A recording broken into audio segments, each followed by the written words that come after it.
Politoscope du 10 septembre 2022 commence tout de suite. Vous êtes sur For You Télévision. Mesdames, Messieurs, merci de nous regarder et de nous recevoir chez vous. Dans ce débat politique, nous parlerons de la situation au Tchad, notamment avec le dialogue national inclusif. Arrêt, report, médiation, les travaux reprennent sous tension. On en parle donc dans cette émission tout à l'heure, mais également nous allons nous questionner sur la politique en Afrique, alternance politique et les élections transparentes, sans parler de la démocratie. Pourquoi l'Afrique n'y arrive-t-elle pas? C'est la question à laquelle nous tenterons de répondre dans cette émission pendant pratiquement 2 heures et le panel est suffisamment fourni pour en parler. Nous aurons le docteur Louison Essomba qui est enseignant en droit public. Nous aurons également Anissé Kane, le président du Manidem, homme politique du Cameroun, de l'opposition notamment, sans oublier M. Baba Amat Baba du TIAD, le chef du parti UFDR. Georges Aladim sera également des nôtres. Il s'agit du porte-parole du parti Les Transformateurs et conseiller de Succès Masra, homme politique au Tchad. Nous n'oublierons pas le professeur Niaka Lagoké, analyste politique. Il est le consultant de cette émission. Bienvenue dans Politoscope.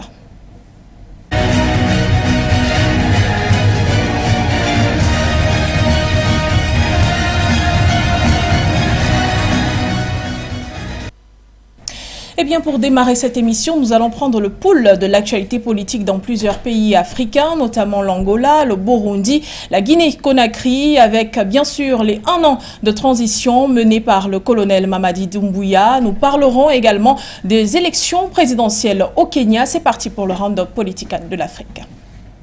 Depuis 1 an, le colonel Mamadi Doumbouya, à la tête du CNRD, gouverne en Guinée-Conakry. De ces 12 mois, nombreux lui imputent un caractère exclusif. Mais que dit le CNRD? Le mardi 6 septembre 2022, porte-parole de la présidence et du gouvernement se sont exprimés lors d'une conférence de presse en l'absence du président de transition, qui n'a d'ailleurs pas été vu ni dans les festivités et célébrations de ces 12 mois, ni devant la presse.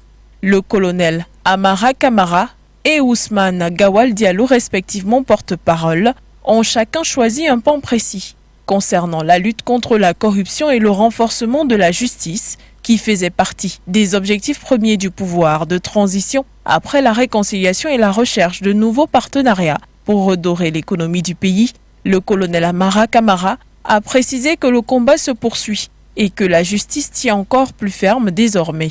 Celui-ci n'a pas manqué de parler du vivre ensemble qu'il a qualifié de réalité sur le sol guinéen. Sur le plan économique, pour réduire le coût de train de vie de l'État, le gouvernement a décidé d'élaguer des emplois, notamment dans l'administration. Il s'agit d'un retranchement de 16 000 emplois en 1 année, selon le porte-parole du gouvernement, Ousmane Gawal Diallo.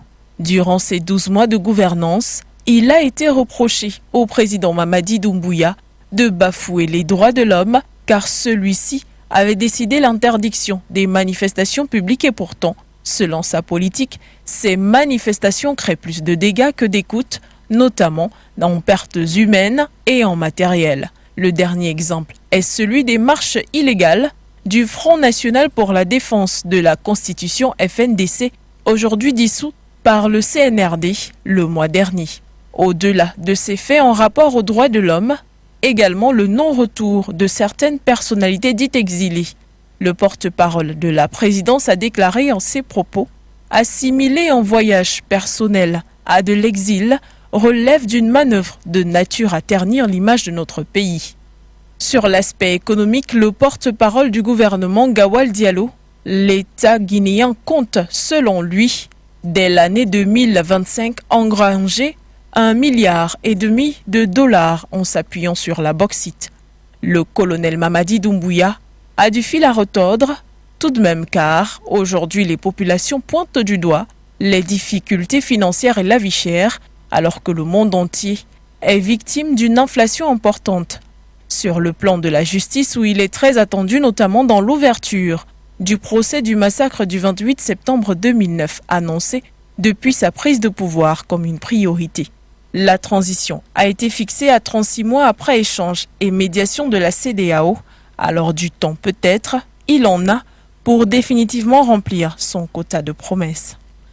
Après avoir dénoncé des velléités de coup d'État de la part de ceux qui se croient tout puissants et passent leur temps à saboter son action, le président du Burundi, Evariste Ndayishimiye, a annoncé le mercredi 7 septembre 2022 la nomination d'un nouveau Premier ministre. Cette nomination, approuvée par les deux chambres du Parlement burundais, fait de Gervais Dirakobuka le nouveau Premier ministre, ce dernier qui jusqu'ici assurait la fonction de ministre de l'Intérieur et de la Sécurité publique. Gervais Dirakobuka remplace Alain Guillaume Bodini en poste depuis 2020 et considéré comme le chef de file parmi les généraux qui œuvrent dans les coulisses du pouvoir. Une nomination qui reflète donc la fermeté du président burundais qui, dans son discours du 2 septembre 2022, avait répété sa volonté de s'attaquer à des monopoles octroyés à des caciques aux proches du pouvoir afin de résorber les pénuries de plus en plus criantes ces derniers mois et source d'un mécontentement croissant dans la population. Âgé de 52 ans, le nouveau Premier ministre burundais Gervais Dirakobuka a gravi les échelons de l'appareil sécuritaire, occupant notamment les postes de directeur adjoint de la police et de chef du redouté service national des renseignements avant d'occuper des postes de responsabilité au sein du gouvernement. La Cour constitutionnelle a rejeté le recours concernant un litige électoral déposé par le parti politique UNITA en estimant que les éléments qu'il présente ne permettent pas de remettre en question le résultat global du scrutin dernier. La cérémonie d'investiture de João Lourenço est prévue le 15 septembre 2022. Le pays a choisi ses députés le 24 août dernier. Il n'y a pas d'élection présidentielle en Angola. La tête de liste du parti vainqueur aux législatives est investie aux fonctions du chef d'État. Au pouvoir depuis l'indépendance du Portugal en 1975, le mouvement populaire pour la libération de l'Angola, en abrégé MPLA, a été déclaré vainqueur avec 51,17% des voix par la Commission nationale électorale. Ce score est le plus bas jamais enregistré par le parti à l'issue du scrutin le plus serré de l'histoire du pays. Le premier parti d'opposition, l'Union nationale pour l'indépendance totale de l'Angola, UNITA, est mené par Alberto Costa Jr., 60 ans, a rassemblé 43,95% des suffrages. L'UNITA a déposé un recours en début septembre pour contester ces résultats, affirmant avoir remporté le scrutin selon son propre comptage. L'opposition et des groupes de défense des droits ont dénoncé des irrégularités lors du scrutin. Le MPLA a la main mise sur l'organisation des élections et les médias publics. Avec des promesses de lutte contre la pauvreté et la corruption, l'opposition a gagné du terrain dans un des pays les inégalitaires au monde, où la moitié des 33 millions d'habitants vivent sous le seuil de pauvreté, selon la Banque mondiale.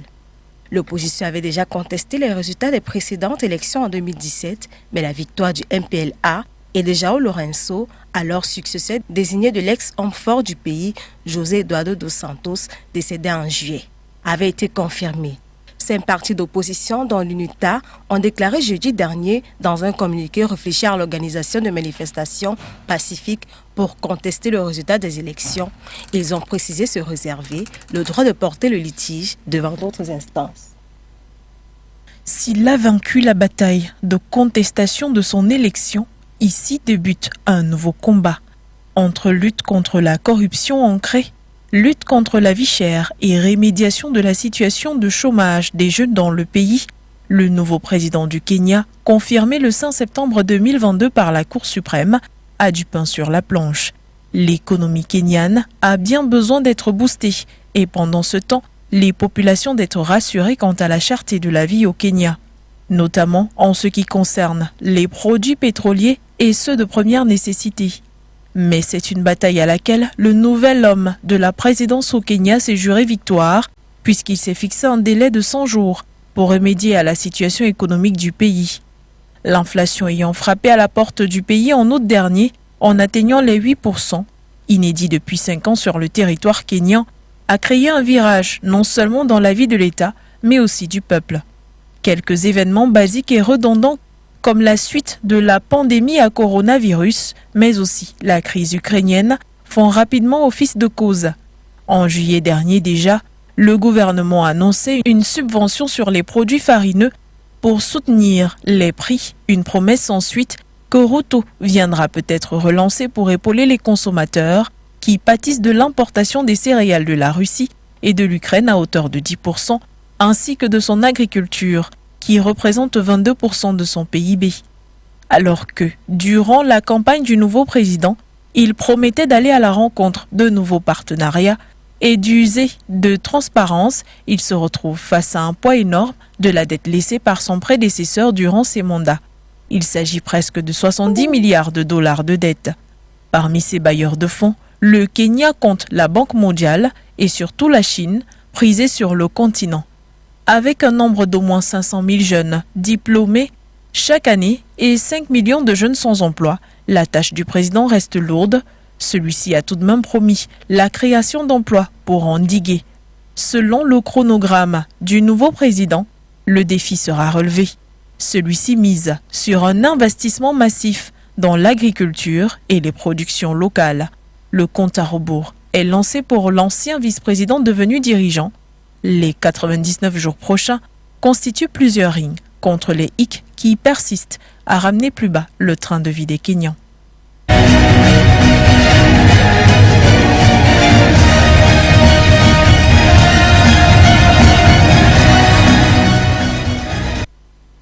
Voilà, c'était donc là quelques arrêts dans plusieurs pays africains en ce qui concerne les décisions politiques et l'actualité politique. Je vous l'annonçais à l'entame de cette émission, nous parlons du TIAD et du dialogue national inclusif qui se poursuit, ayant été ouvert depuis le 20 août 2022.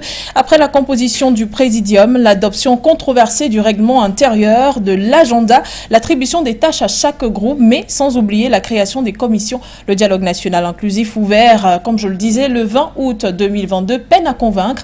Il peine également à se poursuivre dans les meilleures conditions. Après l'élection du président du présidium en la personne de Gali Gotegata, nombreux s'étaient dit flexibles et avaient peut-être repris confiance en ce qui concerne les avancées des travaux de ce dialogue. Qu'est-ce qui coince finalement avec l'échange national en N'Djamena? On tentera de répondre bien sûr à ces différentes questions, sans oublier les retraits, les refus de s'aligner et maintenant les répressions du côté du parti Les Transformateurs. Des informations nous sont parvenues, c'était hier, le 9 septembre 2022. Après ces différentes répressions, eh bien, plusieurs groupes politico-militaires, mais également des groupes religieux ont décidé tout simplement de se retirer.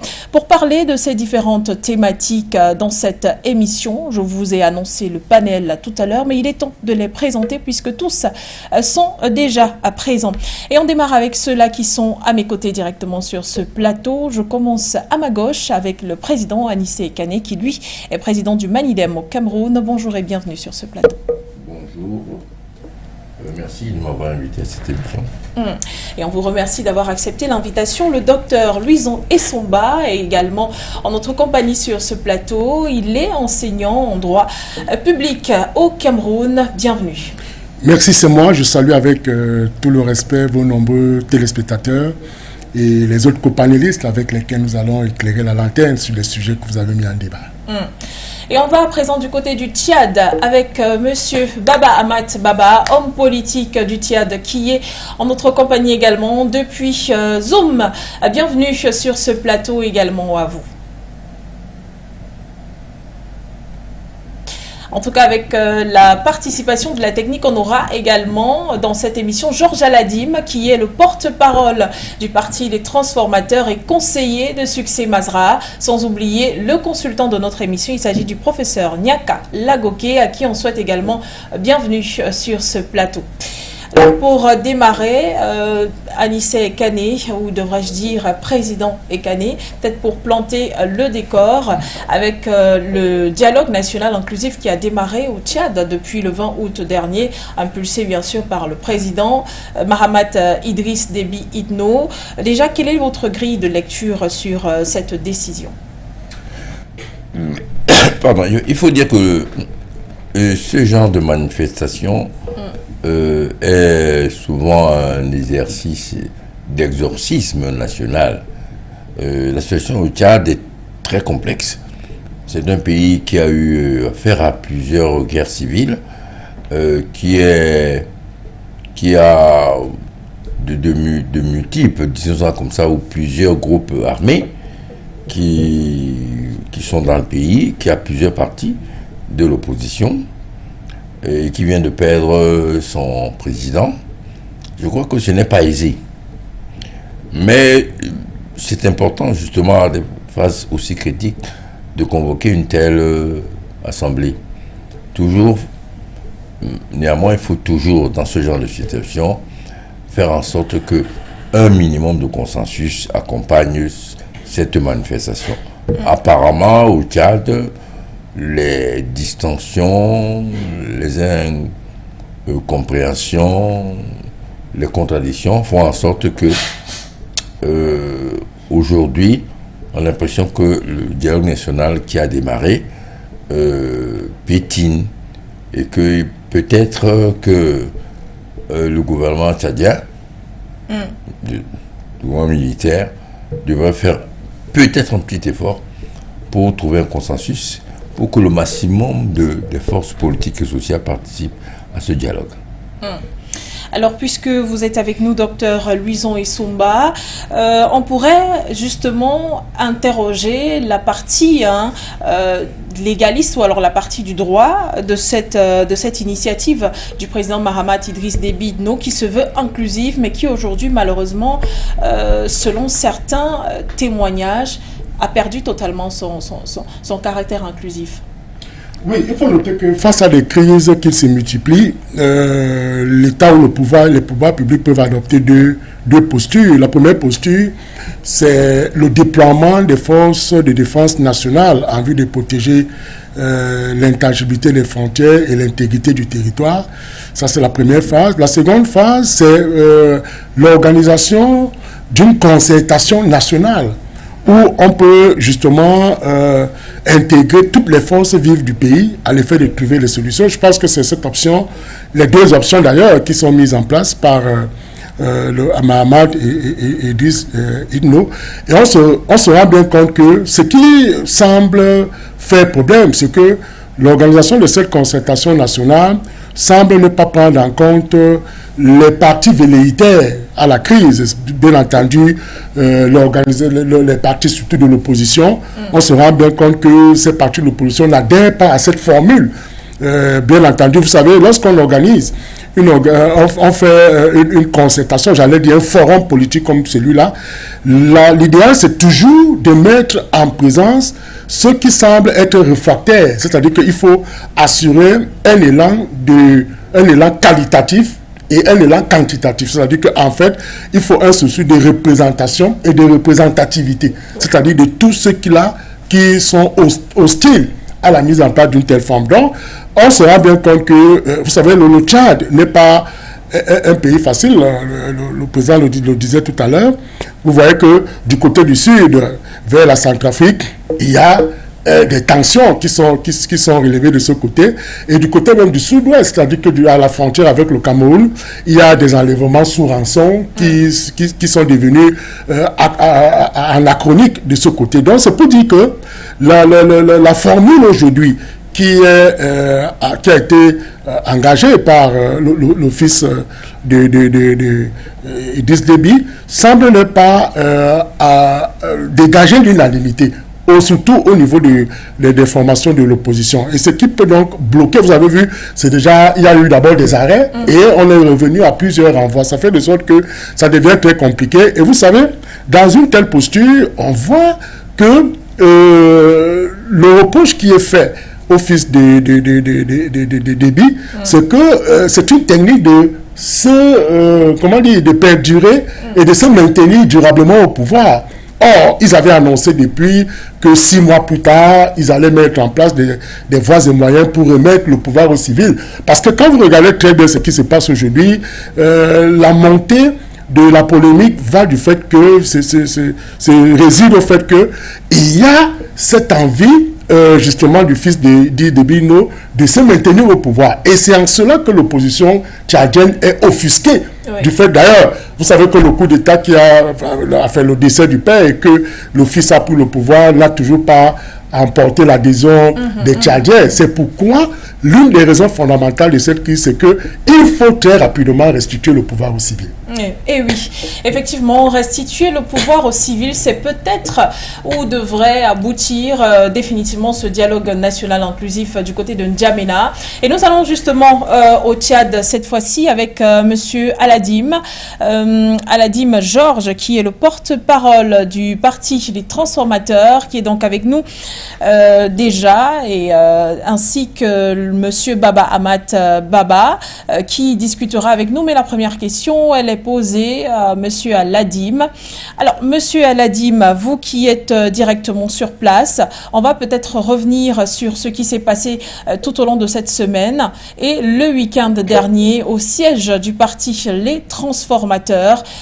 Comment donc interpréter cette situation quand on sait que déjà le parti avait décidé de ne pas s'allier à nouveau avec le dialogue national inclusif sur place?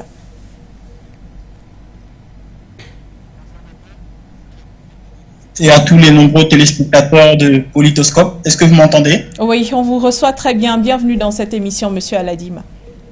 Merci de nous avoir invités. Donc, je prends la parole devant le siège des transformateurs où je me trouve actuellement.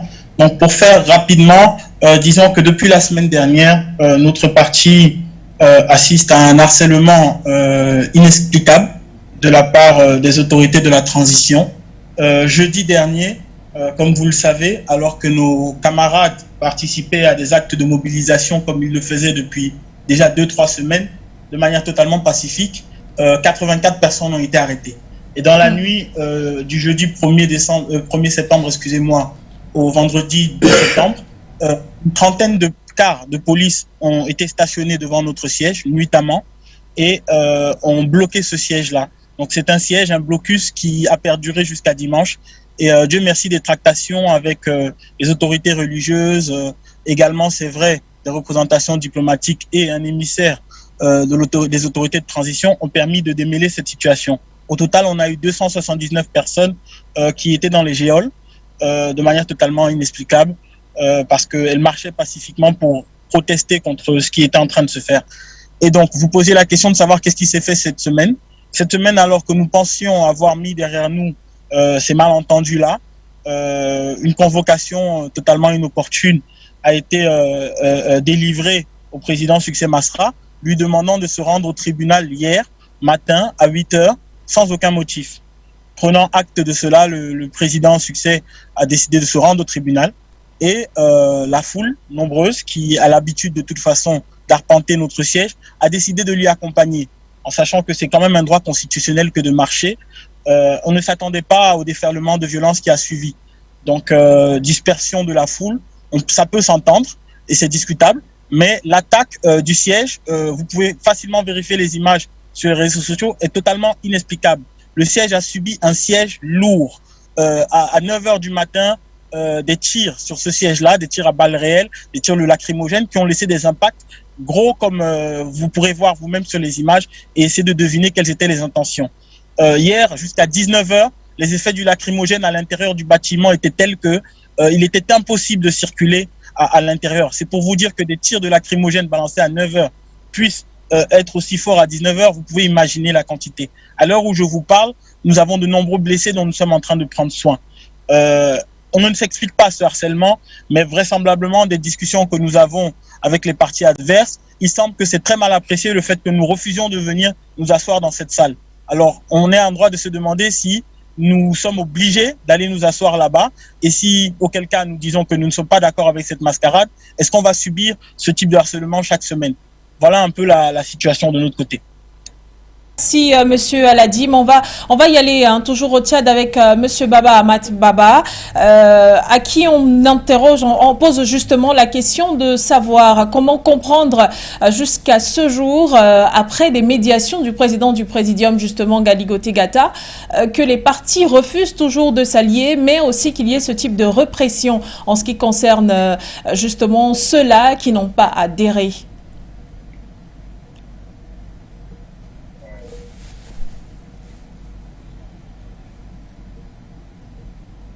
Alors, je ne sais pas si Monsieur Baba Amat Baba est avec nous dans cette émission. Peut-être on reviendra à lui. On va prendre... Oui? Allô? Oui, monsieur Baba Amat. Baba, bienvenue dans Politoscope. Vous recevez? Oui, parfaitement. Est-ce que vous nous recevez? Merci beaucoup. Je dis bonsoir au panel. Merci de nous donner l'opportunité de nous expliquer.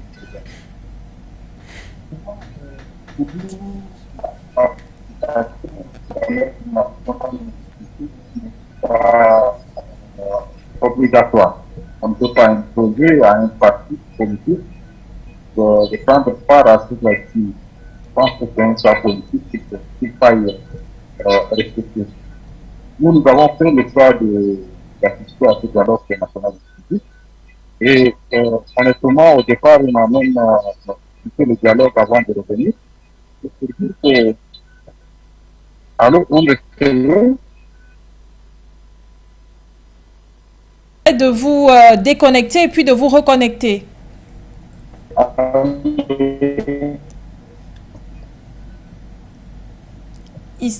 Il sera difficile sinon de poursuivre et surtout de vous recevoir. Alors peut-être qu'on va poser peut-être qu'on va permettre aux consultants justement, le professeur Niaka Lagoké, de réagir sur cette question avant de revenir sur le plateau. Eh bien, professeur Niaka, comment comprendre aujourd'hui qu'après l'arrivée du président du Présidium, Gotegata, justement, qui semblait quand même vouloir faire redescendre les tensions, qu'on se retrouve encore avec de telles répressions du côté de N'Djamena?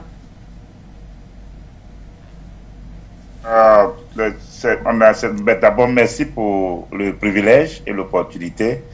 Et puis, deuxièmement, je voudrais dire que on n'est pas surpris par ce qui se passe actuellement au Tchad. J'ai eu le privilège d'être ici sur votre plateau avec un certain nombre de panélistes. Et donc, nous avions anticipé que ce dialogue n'allait pas produire les fruits escomptés, si je peux le dire, et que c'était une farce, un mot qui a été utilisé par un autre panéliste, pour donner une certaine forme de légitimité au fils de Déby, qui certainement veut rester au pouvoir avec le soutien de la France. Donc on n'est pas surpris, et je crois que Georges Aladin a donné un bel aperçu de ce qui se passe sur le terrain. Donc tout ce que j'ai à dire, on n'est pas surpris, et donc ce n'est qu'une suite logique de la mauvaise préparation de ce dialogue, de l'impréparation, de l'improvisation, et surtout c'est le fruit d'une malice qui ne pouvait pas durer autant. Voilà ce que je peux dire. Peut-être on revient directement sur le plateau déjà. Anissé Kane, est-ce qu'il faudrait penser peut-être à arrêter d'abord les travaux, parce que certains, justement de la classe politique, ont estimé qu'il ne peut pas avoir des répressions à l'extérieur, par exemple. Il ne peut pas avoir des peuples qui sont agressés, peut-être à l'extérieur, et on est assis dans une sorte d'amphi et on se dit qu'on parle pour la nation. De toute manière, quand on parle de dialogue, c'est qu'il y a une baisse de la tension politique. C'est évident que c'est difficile de discuter de l'avenir du pays, alors qu'il y a des manifestations réprimées généralement très férocement. Donc c'est une situation anachronique à laquelle il faut trouver une solution. Je voudrais dire que lorsque ce genre de dialogue est organisé, les différentes parties prenantes ont chacune son agenda. Vous voyez, j'allais dire, ce n'est pas, je veux dire, ça ne surprend pas, c'est pas surprenant que le pouvoir militaire tente par ce dialogue d'asseoir sa légitimité. Ce n'est pas surprenant. C'est le contraire qui nous aurait étonné. Donc il faut tenir compte de ça. C'est-à-dire qu'on a affaire à un pouvoir réel qui a les rênes du pouvoir et qui, comme tout pouvoir, quel qu'il soit, même démocratique, veut se perpétuer. Première chose. Deuxième chose, il faut que ce pouvoir tienne compte du fait que son illégitimité qui vient du fait que la transmission du pouvoir n'a pas été constitutionnel à la mort de Idriss Déby, pose des problèmes de participation des forces de l'opposition. C'est-à-dire qu'à priori, c'est déjà une tare de ce pouvoir d'avoir été un pouvoir qui a été imposé par la force à la suite de la mort d'Idriss Déby. Troisième chose, et c'est peut-être ce qui débloque généralement la situation, on ne peut pas faire de dialogue sans, a priori, lâcher du lest. C'est-à-dire que l'institution même du dialogue suppose qu'on a déjà trouvé des compromis pour que ce dialogue puisse se tenir. Si on n'a pas encore trouvé de compromis, il ne peut pas avoir de dialogue. Donc, ce que je voulais dire, c'est que il aurait fallu qu'au départ, avant qu'on annonce le début du dialogue, que les choses soient claires au niveau de ce que le pouvoir et l'opposition se sont entendus sur le minimum négociable. Le minimum négociable. J'ai l'impression que le pouvoir militaire est allé trop vite en besogne, justement dans le souci, je veux dire, d'asseoir sa légitimité qui a été entachée dès le départ par son accession brutale au pouvoir. Je crois que ce pouvoir, le pouvoir au Tchad actuellement, tient compte aussi du fait que ils veulent aller vite. Ils veulent aller vite parce que la situation de la tutelle de la France est difficile. La situation géopolitique mondiale également est difficile. Je crois qu'ils auraient tort de vouloir accélérer les événements. Compte tenu de cela, je crois qu'ils veulent très rapidement que leur pouvoir soit légitimé à l'intérieur, mais aussi à l'extérieur. Et c'est ça peut-être qui pose le problème aujourd'hui au Tchad. Alors avec la participation de la technique qui d'ailleurs m'annonce que M. Baba Amat Baba est bien positionné cette fois-ci, je rappelle, vous êtes homme politique au Tchad et chef de l'UFDR, voilà, de ce côté-là, re-bienvenue à vous.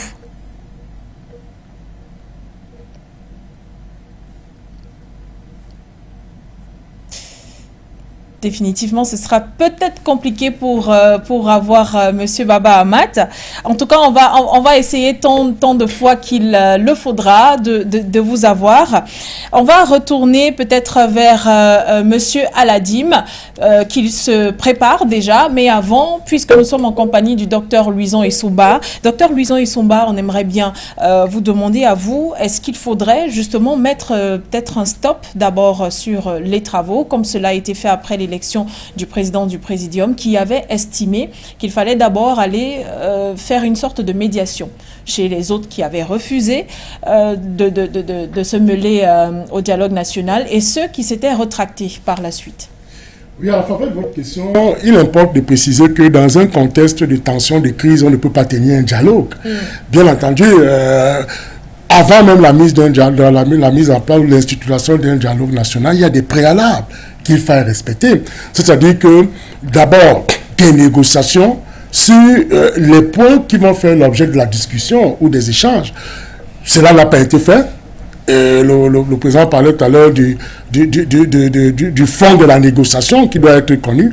Et au-delà de cela, on se rend bien compte que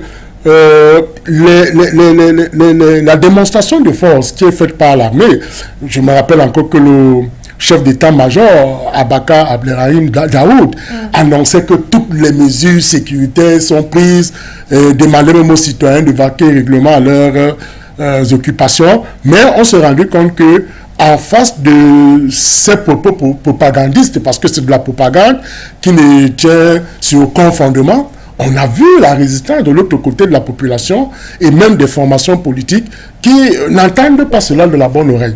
Alors, ce qui se passe aujourd'hui, c'est que, comme je l'ai dit dans le haut prologue de mon propos, il s'agit ici d'une stratégie bien huilée de la part de l'armée pour davantage se maintenir au pouvoir. Écoutez, lorsqu'on obtient le pouvoir, je dois le préciser ici que le Tchad connaît un régime militaire depuis des lustres. Et vous savez, c'est bien difficile aujourd'hui de passer facilement la main aux civils. Idriss Déby lui-même, avant lui, celui qui allait, comment est-ce qu'il venait de... voilà, Saddam Hussein. Et vous voyez, Hissène Habré, voilà, Hissène Habré, pas Saddam Hussein, Hissène Habré. Donc vous voyez que toutes les personnalités qui ont trôné à la magistrature de ce pays sont tous des militaires. Donc dans les faits, le Tchad est un régime militaire. Maintenant, il faudrait une véritable culture démocratique pour que les forces de défense et de sécurité comprennent que c'est peut-être le temps de passer la main ou de muter vers un régime civil qui va permettre justement aux civils démocratiquement de prendre le pouvoir. Et vous savez, le hic est parti du décès d'Idriss Déby. Non, c'est-à-dire qu'après son décès, ça devait être l'occasion plus que jamais de se prolonger, de mettre les traces justement d'une organisation démocratique de l'élection présidentielle. Mais le fait qu'il y ait une prise par la force du pouvoir ne peut que me conforter dans l'idée de ce que ce sera bien difficile pour l'armée de céder aussi facilement la main aux civils. Et vous voyez le grand dialogue national qui est annoncé avec qui est pompeusement annoncé, démontre au regard de la réaction de l'armée que c'est, à mon sens, c'est une stratégie bien huilée pour que l'armée continue à se positionner, à demeurer au pouvoir. Et vous voyez aujourd'hui, j'ai suivi la dernière sortie de Mahamat Idriss Itno qui dit que lui, il est justement pour ce que le pouvoir puisse être passé entre les mains des civils. Il appelle la population au calme, à l'apaisement. Mais quand on voit la réaction de l'armée en face justement des soulèvements du peuple, on se dit que finalement l'armée n'est pas prête à céder le pouvoir. Professeur, oui. Oui, je voudrais dire que je pense que la situation au Tchad, par rapport au dialogue interpelle toute l'Afrique. Je pense qu'il faut très rapidement, je fais un rapprochement, il faut toujours, l'occasion fait le larron. Il faut toujours profiter des occasions pour faire des pas, pour changer d'échelle. Comme a dit Essomba, la mort pour l'assassinat, plutôt l'assassinat d'Idriss Déby, était une occasion pour rebattre les cartes sur les cartes politiques. Mais cette précipitation, moi je le dis, cette précipitation des pouvoirs en place, des pouvoirs forts en place, à vouloir accélérer le processus pour légitimer la suite, c'est ça qui pose problème. Si le gouvernement de transition avait pris sur lui de dire que il faut sortir de ce carcan militaire, pas mettre les militaires de côté, mais de sortir du carcan institutionnel militaire. C'est-à-dire que aujourd'hui, le Tchad doit avoir au moins un gouvernement, même s'il n'est pas totalement civil, mais qui soit un conglomérat de forces politiques, sociales et militaires. Ce serait difficile que partir d'un terrain permanent de régime militaire, qu'on passe rapidement à une situation d'un régime totalement civil. Sauf que, dans cette affaire, je n'ai pas le sentiment qu'Idriss Déby, Mahamat Idriss Déby a tout le pouvoir entre ses mains. D'autant plus que son arrivée au pouvoir a été plus ou moins une opération de l'armée. Bien sûr, avec la complicité de la France, sinon la direction de la France. Donc, le président Mahamat Idriss Déby est en réalité, je vais dire vous allez dire pion? Pas pion, un compromis que l'armée, en son sein, a fait pour le mettre là. Même s'il n'est pas un pion de l'instance militaire, il n'a pas entre ses mains tout le pouvoir. D'ailleurs, dans une situation, dans un régime normal, lorsque le chef d'État parle, le chef de l'armée ne veut pas venir prendre la parole et dire en principe un peu quelque chose qui soit différent de ce que le chef d'État a dit. Et l'armée au Tchad a le sentiment que tout doit se faire en fonction de ses intérêts et de sa vision des choses. Ça risque de compliquer la situation. Et on parle d'une situation déjà suffisamment compliquée du côté du Tchad avec la poursuite du dialogue national inclusif. Et pour en parler, on reva du côté du Tchad avec Monsieur Aladim qui est bien connecté avec nous. Alors, vous avez décidé de ne pas participer aux travaux du dialogue national inclusif à N'Djamena, mais par contre, Succès Masra, lui, a décidé de faire asseoir plusieurs Tchadiens pour parler des problèmes du Tchad. Était-ce la meilleure manière justement d'aborder cette situation au vu des incompréhensions entre les différentes parties? Écoutez, madame, d'abord nous en avions tous les droits. Oui. Ce que vous appelez le dialogue du peuple, en fait, ce que nous appelons le dialogue du peuple, en fait, c'est une invitation publique au débat. Nous avons le droit, je pense, en tant que peuple tchadien, en tant que citoyen, jouissant de l'ensemble des droits civiques qui sont les nôtres, de pouvoir parler des problématiques de notre pays. Nous y sommes autant légitimes que les personnes qui ont été triées et choisies sur le volet par le système militaire en place. Permettez-moi de saluer la lucidité de mes copanélistes qui, parlant de la question tchadienne, ont effectivement invoqué un fil d'Ariane, celui de maintenir à tout prix une junte au pouvoir qui est arrivée par un coup d'État, qui a renversé l'ordre constitutionnel, qui a outrepassé la charte de l'Union africaine, qui a été reconnu non pas comme un coup d'État, mais comme quelque chose qui s'est passé comme ça. Le Tchad a été cette exception qui a permis ce qui s'est passé en Guinée, qui a permis ce qui s'est passé au Burkina, qui a permis à la junte malienne de renverser le gouvernement civil qu'elle avait laissé s'installer. Le Tchad est en cela ce petit point sur la théorie des dominos qui demain peut aboutir à une succession de coups d'État en Afrique centrale ou alors de succession dynastique. Le Cameroun est concerné par cette question. La Guinée équatoriale est concernée par cette question. Le Gabon est concerné par cette question. Il faut donc prêter attention à ce que les peuples ne soient pas mis à part. Nous n'avons pas d'armes. Nous n'avons pas de sang sur nos mains. Donc, la seule chose dont nous jouissons, c'est encore le droit de parler. C'est encore le droit de marcher. Alors, était-ce judicieux de faire ce que nous avons fait? Je ne sais pas si c'était judicieux, mais c'était naturel et c'était légal. Nous avions le droit de nous asseoir avec nos concitoyens pour parler des problèmes qui nous concernent à l'immédiat. Nous avons des problèmes d'énergie, nous avons des problèmes de santé, nous sommes un pays en crise alimentaire, nous sommes un pays où certains ont le droit de tuer et ne sont pas poursuivis. Donc, est-ce que c'était bien judicieux? Je ne répondrai pas à cette question. Ce que je sais, c'est que nous avions le droit de le faire.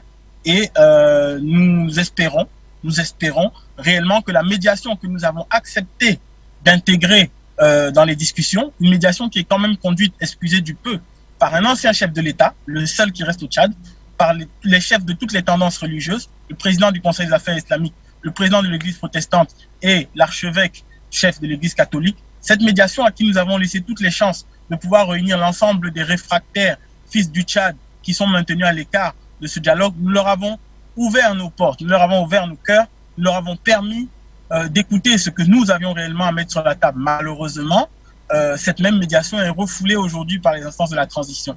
Permettez-moi de clore mon propos en disant que ce qui s'est passé hier a été dénoncé par l'ensemble de la classe politique, y compris le parti au pouvoir, qui estime que c'est quand même inopportun dans une période de médiation, de dialogue, que de s'attaquer avec une telle virulence par des personnes qui n'ont jamais brandi des armes contre la République.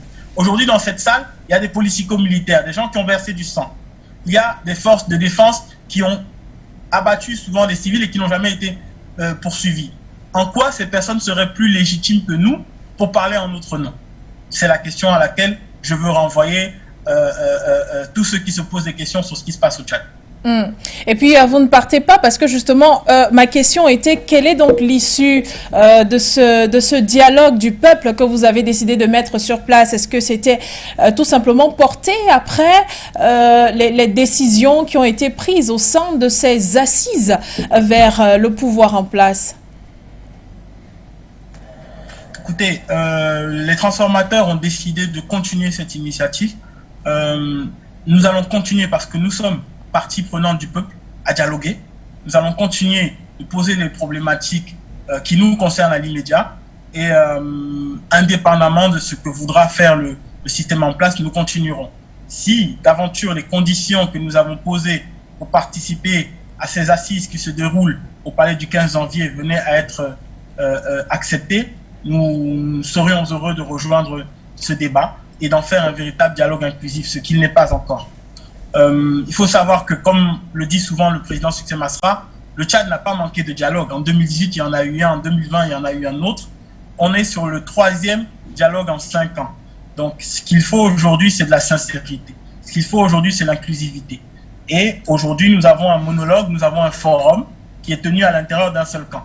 Donc, nous continuerons à dialoguer là où nous sommes, au milieu des nôtres, au milieu du peuple.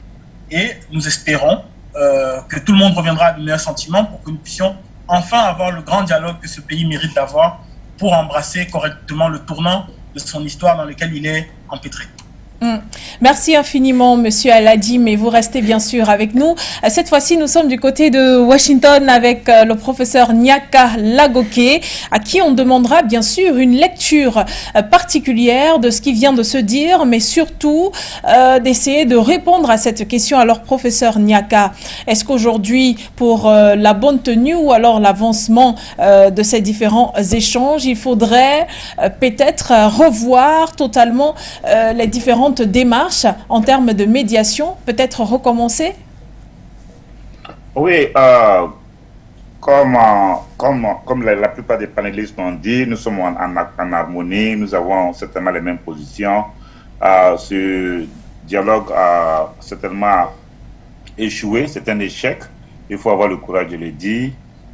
Si un dialogue inclusif n'a pas pu rassembler le maximum des représentants du peuple, et que le dialogue s'est transformé en monologue, et que une partie des gens qui devaient être là est poursuivie. Et donc, naturellement, on sait que les choses ne se passent pas comme on le souhaite.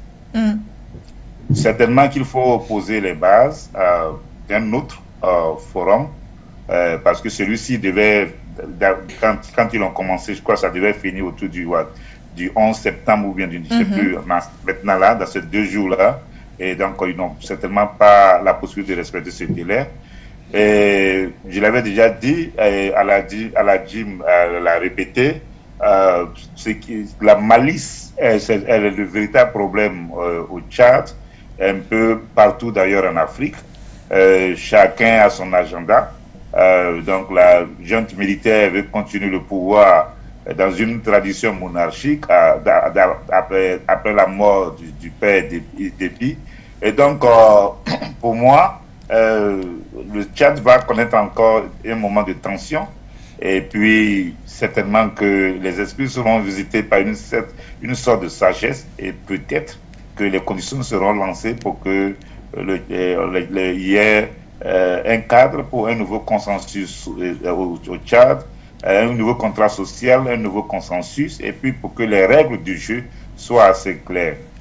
Et tout à l'heure, c'est vrai que moi, je ne suis pas pour le régime militaire, mais si la junte militaire était un peu plus sincère et qu'elle voulait créer les conditions d'une certaine forme de paix ou d'une certaine forme de cadre, les conditions devaient être différentes. Pourquoi je le dis? Parce que c'est vrai, on attend cela très souvent. Oui, il faut qu'il y ait un régime civil, après, il faut que les militaires entrent dans les casernes.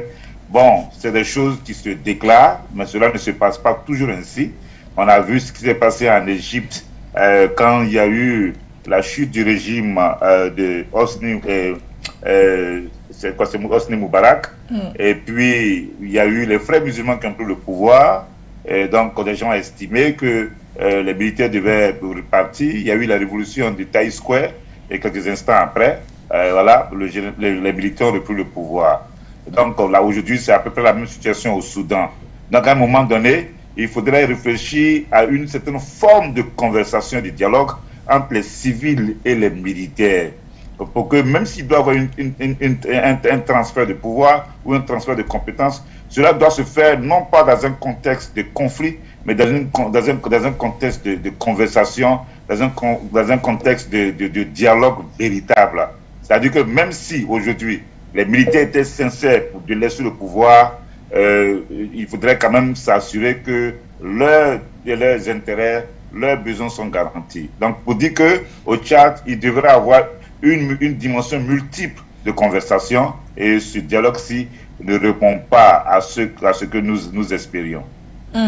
Il ne répond donc pas à ce que plusieurs personnes espéraient, ce dialogue inclusif qui aujourd'hui a un caractère exclusif qui lui est malheureusement imputé. Mais peut-être rester avec vous, professeur Nyaka Lagoké. Aujourd'hui, on parle de ce dialogue national qui se poursuit d'ailleurs comme si de rien n'était.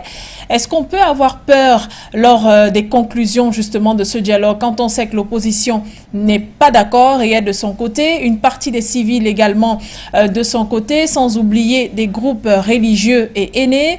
On n'oubliera pas non plus certains groupes politico-militaires qui aussi ont décidé de claquer la porte. Aujourd'hui, on a plus de 1000 personnes, ou bien près de 1000 personnes qui discutent entre elles, mais qui sont pratiquement toutes issues du parti au pouvoir et alliés. Oui, on est d'accord que les conclusions de ce forum ou de ce dialogue sont des conclusions qui seront unilatérales, dans la mesure où, comme on le sait, comme on l'a dit, toutes les couches socio-professionnelles ou dirigeants sociopolitiques du Tchad ne sont pas représentées dans ce processus. Donc, ceux qui n'ont pas participé à ce dialogue ne vont pas se sentir concernés par les conclusions de ce dialogue. Et donc, ceux qui auront décidé des conclusions de ce dialogue feront en sorte de les faire exécuter ou de les imposer à ceux qui n'ont pas participé au dialogue. Donc, c'est pour dire que ce dialogue, au lieu qu'il fasse baisser la tension ou la pression au Tchad, va devenir une autre source additionnelle de tension et de conflit au Tchad. Donc, voilà. Et maintenant, est-ce que cela va se faire de façon civile ou de façon politique ou de façon militaire? Cela, on peut anticiper qu'il y aura certainement une confrontation civile et une confrontation militaire. Qui gagnera? L'avenir nous le dira. Merci, professeur Nyaka. Eh bien, on revient vers le président Ekani, qui est donc sur ce plateau. Au vu de tout ce qui a été dit, non seulement par M. Aladim, mais également par le professeur Nyaka Lagoké, quelle est votre lecture aujourd'hui de la suite de l'affaire? Parce que bientôt, on aura terminé avec le sujet sur le Tchad pour aborder l'autre qui nous ramènera forcément sur lui. Non, je voudrais dire que je voudrais quand même poser quelque chose. Oui. Les militaires sont un corps social. Les militaires ne forment pas un corps social.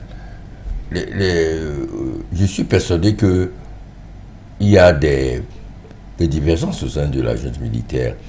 Il y a des visions légèrement différentes. Mais il y a certainement un leadership aujourd'hui qui est assuré par ceux qui ont eu pour mission de la tutelle d'imposer un certain ordre au Tchad. Je suis persuadé que un certain nombre de responsables militaires au sein de la junte ou en dehors de la junte militaire pensent que ce n'est pas la meilleure façon d'arriver au dialogue au Tchad. J'en suis persuadé. Donc je pense qu'il ne faut pas rejeter d'emblée que bon, il ne faut pas les militaires au pouvoir. On a vu récemment et avant avec les Sankara que ce n'est pas je vais dire l'étiquette de militaire qui fait de quelqu'un, du militaire, quelqu'un qui est automatiquement anti-populaire. C'est la première chose que je voulais dire. Je voulais dire la deuxième chose. La situation du Tchad nous interpelle. Parce qu'on risque d'avoir, par exemple dans notre pays, la fin d'un régime qui peut arriver par la disparition physique du chef de ce régime. Il faut qu'on réfléchisse à cela et que on parte déjà dans une projection que l'occasion faisant le larron, une telle situation doit amener le pays à dialoguer, doit amener les forces politiques à envisager une inversion des pratiques actuelles. C'est-à-dire que même s'il y a une confrontation entre l'opposition et le pouvoir, lorsqu'une telle situation arrive, qui a la possibilité d'avoir des directions contradictoires. La disparition d'un chef d'État peut amener les tensions de telle sorte que les contradictions s'exaspèrent. Elle peut aussi amener le pays à une détente politique. Et je crois qu'il faut profiter de ce champ de situation pour amener une détente politique. Ce n'est pas le cas au Tchad. C'est en cela que ce dialogue aujourd'hui, si on peut encore appeler dialogue, ce forum est un échec. Parce que, on l'a tous dit, on ne peut pas être en train de discuter de l'avenir du pays et en même temps être en train de s'opposer dans les rues avec des militaires qui tirent sur la foule. Le dialogue suppose qu'il y ait déjà un contexte désamorcé, qui a désamorcé les tensions. Un contexte de convergence vers la voie à suivre. Un contexte de négociation, d'un minimum de consensus sur ce dont on va discuter, qu'est-ce qu'on jusqu'où on peut aller. Donc la situation au Tchad donne l'impression qu'il y a une accélération projetée par la jeune militaire, parce qu'il faut absolument et rapidement légitimer le pouvoir issu de l'assassinat d'Idriss Déby. C'est comme une course de vitesse, alors que l'avenir de nos pays, les intérêts du pays voudraient quand même qu'on prenne le temps avant d'avancer. Justement, prendre le temps avant d'avancer, c'est ce qu'on pourrait peut-être reprocher à l'équipe du dialogue national inclusif en place de n'avoir pas fait. Docteur Luison Essomba, alors il faudrait peut-être essayer aujourd'hui de s'interroger sur ce à quoi ressemblera l'issue de ce dialogue quand on parle justement des droits, des libertés humaines qui sont prônées au sein de ce dialogue inclusif, même si aujourd'hui on le taxe de farce politique. Est-ce qu'il faudrait avoir peur réellement de ce qui va suivre? Parce qu'il peut y avoir des soulèvements. Mais je voudrais d'abord revenir, avant de répondre à votre question, sur ce qu'est l'armée. L'armée est un corps constitué qui a pour mission de premier rang de protéger les institutions, de protéger le territoire, de protéger les citoyens ainsi que les biens. Et vous savez qu'en réalité, on ne confère pas à l'armée une mission de gestion des hommes, c'est-à-dire qu'en termes politiques, comme on le dit très souvent, que la politique c'est là de gérer la cité, donc on n'attend pas l'armée sous des supports politiques, non, on les attend sur des supports matériels, la protection des institutions, des hommes, de l'intangibilité, des frontières du territoire. Et quand vous voyez, j'aime à le dire à mes étudiants, lorsque je fais le cours de droit constitutionnel et régime politique, je leur dis toujours qu'il est très facile de passer d'un régime civil à un régime militaire, mais très difficile de passer d'un régime militaire à un régime civil. Tout simplement, et ça rejoint ce que disait Thomas Sankara. Il disait que lorsqu'un militaire côtoie le pouvoir, il est toujours tenté d'exercer et de prendre le pouvoir. Et dès qu'il prend le pouvoir, il est bien difficile pour lui de se débarrasser aussi facilement. Parce que vous savez que parfois, la jeune militaire qui arrive ne fait pas le mollet sans casser les œufs. Vous avez posé maintenant la question sur les droits de l'homme. Effectivement, il y aura à un moment donné une violation flagrante des droits de l'homme. Vous savez, lorsque les manifestations publiques sont systématiquement, automatiquement interdites, vous voyez que cela ne refait plus l'idée d'une démocratie vivante, de la vitalité de la démocratie, parce que vous savez aussi que l'opposition dans un pays repose sur un certain nombre de critériums. Une opposition doit être libre, indépendante, doit être agissante et doit être respectée. Or, si une opposition ne peut pas agir, c'est-à-dire marcher, contester, revendiquer, réclamer un certain nombre de choses, ça fait de sorte que ça devient compliqué. Et si vous avez toujours remarqué, c'est pourquoi on conteste les régimes militaires. Parce que c'est sur le fond de l'autoritarisme, c'est sur le fond de la dictature. Mais est-ce que tous les pouvoirs militaires sont justement sous ce fond d'autoritarisme et de... Écoutez, on rend les régimes militaires dans les régimes de confusion du pouvoir. Oui. Et quand ils sont dans les régimes de confusion du pouvoir, ça veut donc dire simplement que on tue déjà l'idée de la liberté, on tue l'idée de la manifestation de la démocratie. C'est vrai quand même que il y a un militaire qui nous a tous surpris, qui est décédé, le président ghanéen qui venait de partir. Comment son nom veut m'échapper, à la barbiche blanche. Jerry Rawlings. Voilà, Jerry Rawlings a été l'exception des hommes militaires qui ont pris le pouvoir. Oui, Sankara aussi, voilà, Sankara aussi. Mais Jerry Rawlings, lui, il a donc été un exemple atypique. Vous vous rappelez qu'il avait dit ceci, que même le diable ne peut pas arriver au Ghana et modifier les institutions parce que tout a été fait dans la volonté du peuple et dans un consensus général. Et c'est pourquoi aujourd'hui il estimait que même le diable ne peut pas venir modifier un certain nombre de choses au niveau du Ghana. Donc c'est pour dire que, Madame Begoudé, qu'en réalité, les régimes militaires exposent le système de fonctionnement de nos institutions à un système de fonctionnement rigide qui n'est généralement pas souple. Et ça fait de sorte que vous avez suivi notre ami du Tchad, qui était là le vécu tout à l'heure, qui évoquait les difficultés de mise en œuvre de manifestations publiques, des revendications, tout en face de cela. La riposte qui est faite n'est qu'une riposte, une riposte brutale. Un peu comme le disait quelqu'un, attaque à riposte globale, attaque globale, riposte globale. Mais il faut noter que dans un contexte où on veut ramener la paix, où on va apaiser, généralement, il faut procéder par des mécanismes de négociation. C'est un auteur qui disait que vaudrait mieux 100 jours de négociation qu'un seul jour de guerre. Parce que lorsqu'on fait la guerre, en un jour, on dénombre autant de pertes en vies humaines, de pertes en termes matériels, ainsi de suite. Donc moi, je pense que la situation au Tchad, nous sommes en train de tourner la page sur ce sujet, la situation au Tchad va davantage se complexifier et je ne suis pas certain que la mise en place de ce dialogue national inclusif ira jusqu'au bout. Vous avez dit exclusif. Peut-être que un lapsus rattrapé rapidement par la réalité. Et voilà donc qui nous permet de parler là tout de suite de notre deuxième thématique, alternance politique, élection transparente, démocratie. Pourquoi l'Afrique n'y arrive-t-elle pas? Et on reste bien sûr avec le même panel. Restez sur Politoscope.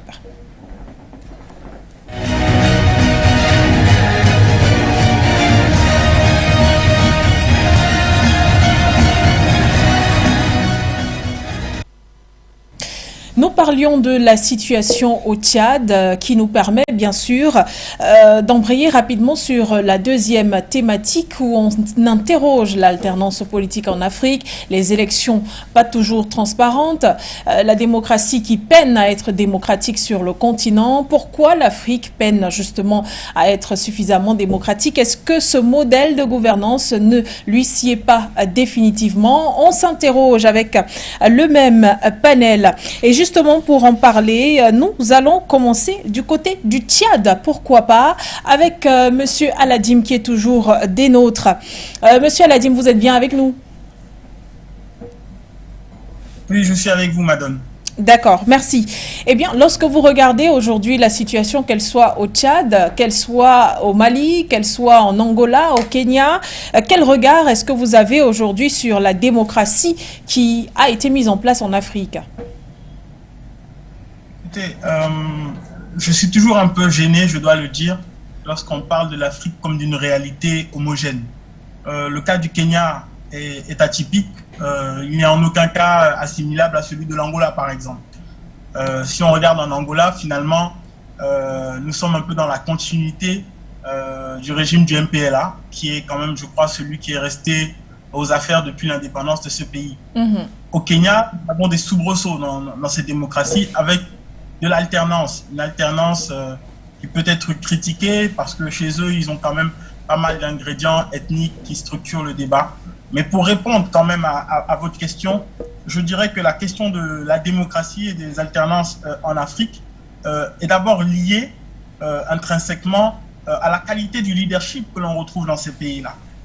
N'eût été un Nelson Mandela pour une Afrique du Sud, il n'y aurait sans doute pas eu cette transition vers un pouvoir qui aujourd'hui arrive à réaliser des alternances, même si c'est une alternance à l'intérieur d'un même parti.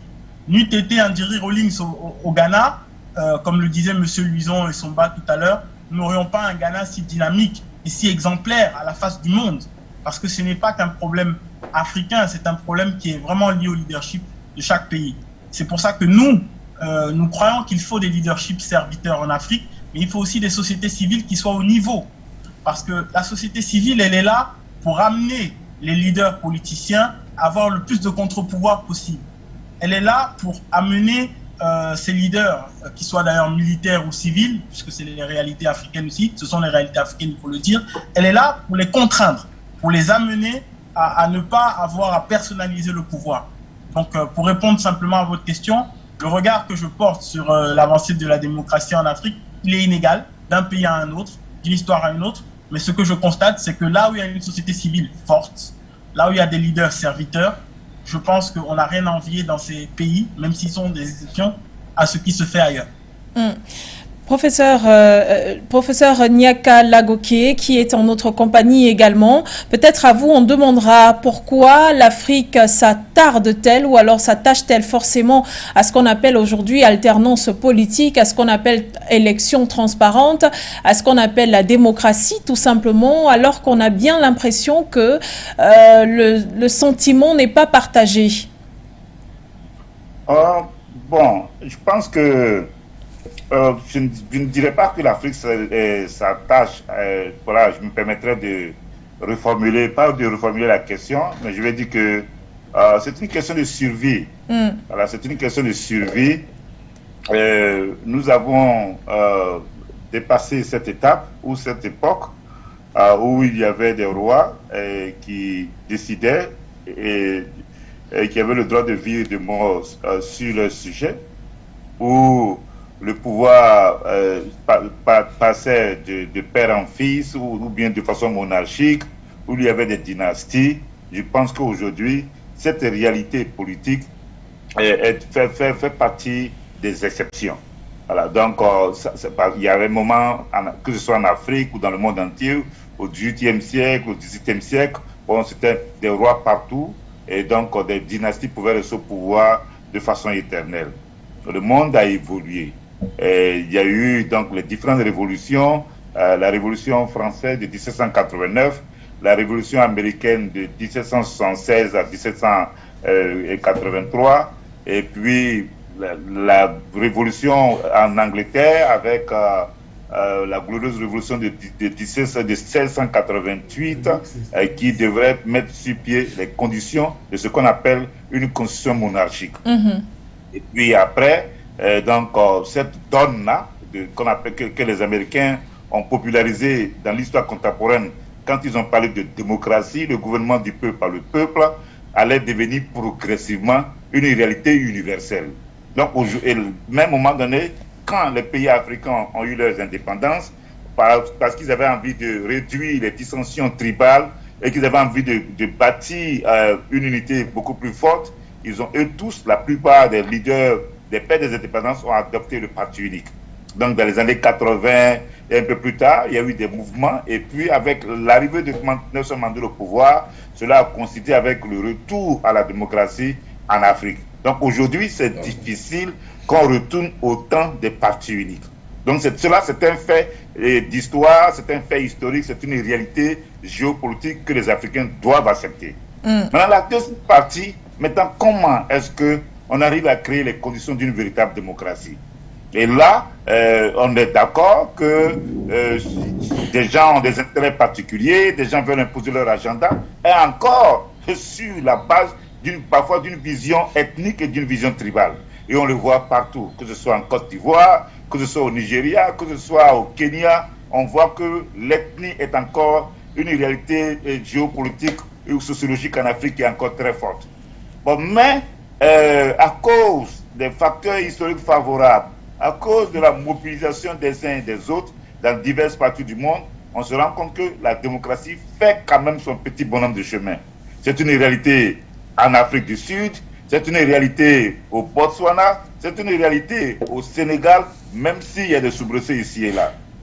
Maintenant, Georges Aladjim a dit, elle a donné des éléments qui sont très très intéressants quand il a parlé du leadership serviteur. Oh, du leadership serviteur, c'est un point très intéressant. Et il a parlé aussi, au-delà du leadership serviteur, il a soulevé un deuxième élément qui m'échappe, mais dont je vais me souvenir tout à l'heure. Donc, si on a ces éléments, c'est important, mais il a parlé de la société civile, mais il y a un élément qui est aussi un peu plus important. C'est la vision dans un pays, c'est la vision. Voilà. C'est-à-dire quand on a une vision, on peut être un leader serviteur et puis ne pas avoir de vision. On peut avoir une société civile forte dans un pays et puis on peut ne pas avoir de vision. Ou encore, on peut avoir la vision, on peut avoir une société civile forte, on peut avoir des leaders serviteurs et qui vont manquer d'intégrité. Donc, pour moi, c'est tout un package qu'il faut dans une société pour que l'Afrique puisse véritablement faire ce qu'elle a fait, afin que l'Afrique puisse apporter ce qu'elle peut apporter dans la civilisation de l'universel et que les populations africaines puissent bénéficier du minimum par rapport à leurs droits humains, par rapport à l'expression de leurs droits à la prospérité et au bonheur. Donc voilà un peu ce que je peux dire. J'entends parfois des Africains, oui, on ne peut pas prendre la démocratie parce que c'est quelque chose qui vient d'ailleurs. Non, ça, je veux dire que ça, si on veut aller imposer aujourd'hui le pouvoir d'une dynastie, d'un groupe ethnique, tôt ou tard, les autres vont s'organiser. Et c'est ce que nous voyons au Tchad, c'est ce qu'on voit au Gabon, c'est ce qu'on voit au Congo, Brazzaville. Et donc voilà ce que je peux dire pour donner ma première réponse à cette question. Merci professeur Niaka pour ce jet. Justement dans la deuxième thématique de cette émission, Président Ekane, que veulent les Africains? La chaise musicale au niveau du pouvoir ou alors le développement, le vivre ensemble, avoir de l'électricité, avoir la santé, avoir la sécurité? Que veulent les Africains? Comme tous les peuples du monde, les Africains veulent un bien-être et l'élévation de leur standard de vie. Je suis chaque fois surpris lorsque la question se pose pour les Africains ne sont pas faits pour la démocratie. Pourquoi l'Afrique n'y arrive pas?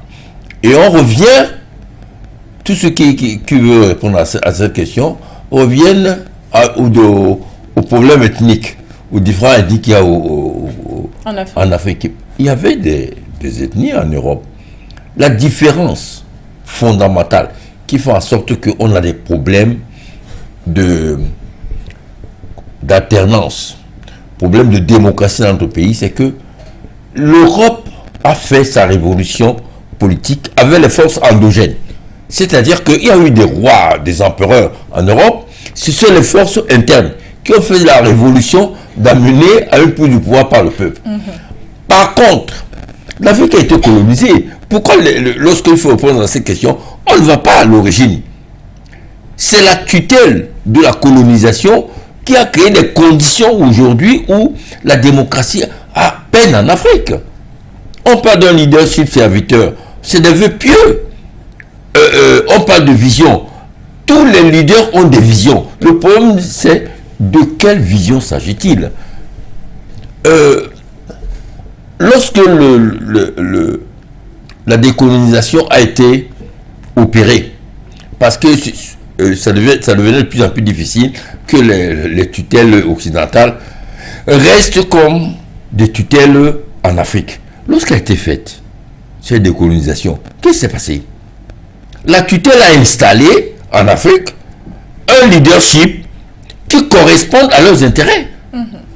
Et c'est ça le point de départ de tous les problèmes qu'on a. Ce n'est pas la révolution démocratique doit se faire à l'intérieur de l'Afrique, pas par délégation, par la tutelle. Donc lorsqu'on installe un leadership qui sert les intérêts de l'étranger, comment voulez-vous que la situation évolue comme elle a évolué en Europe?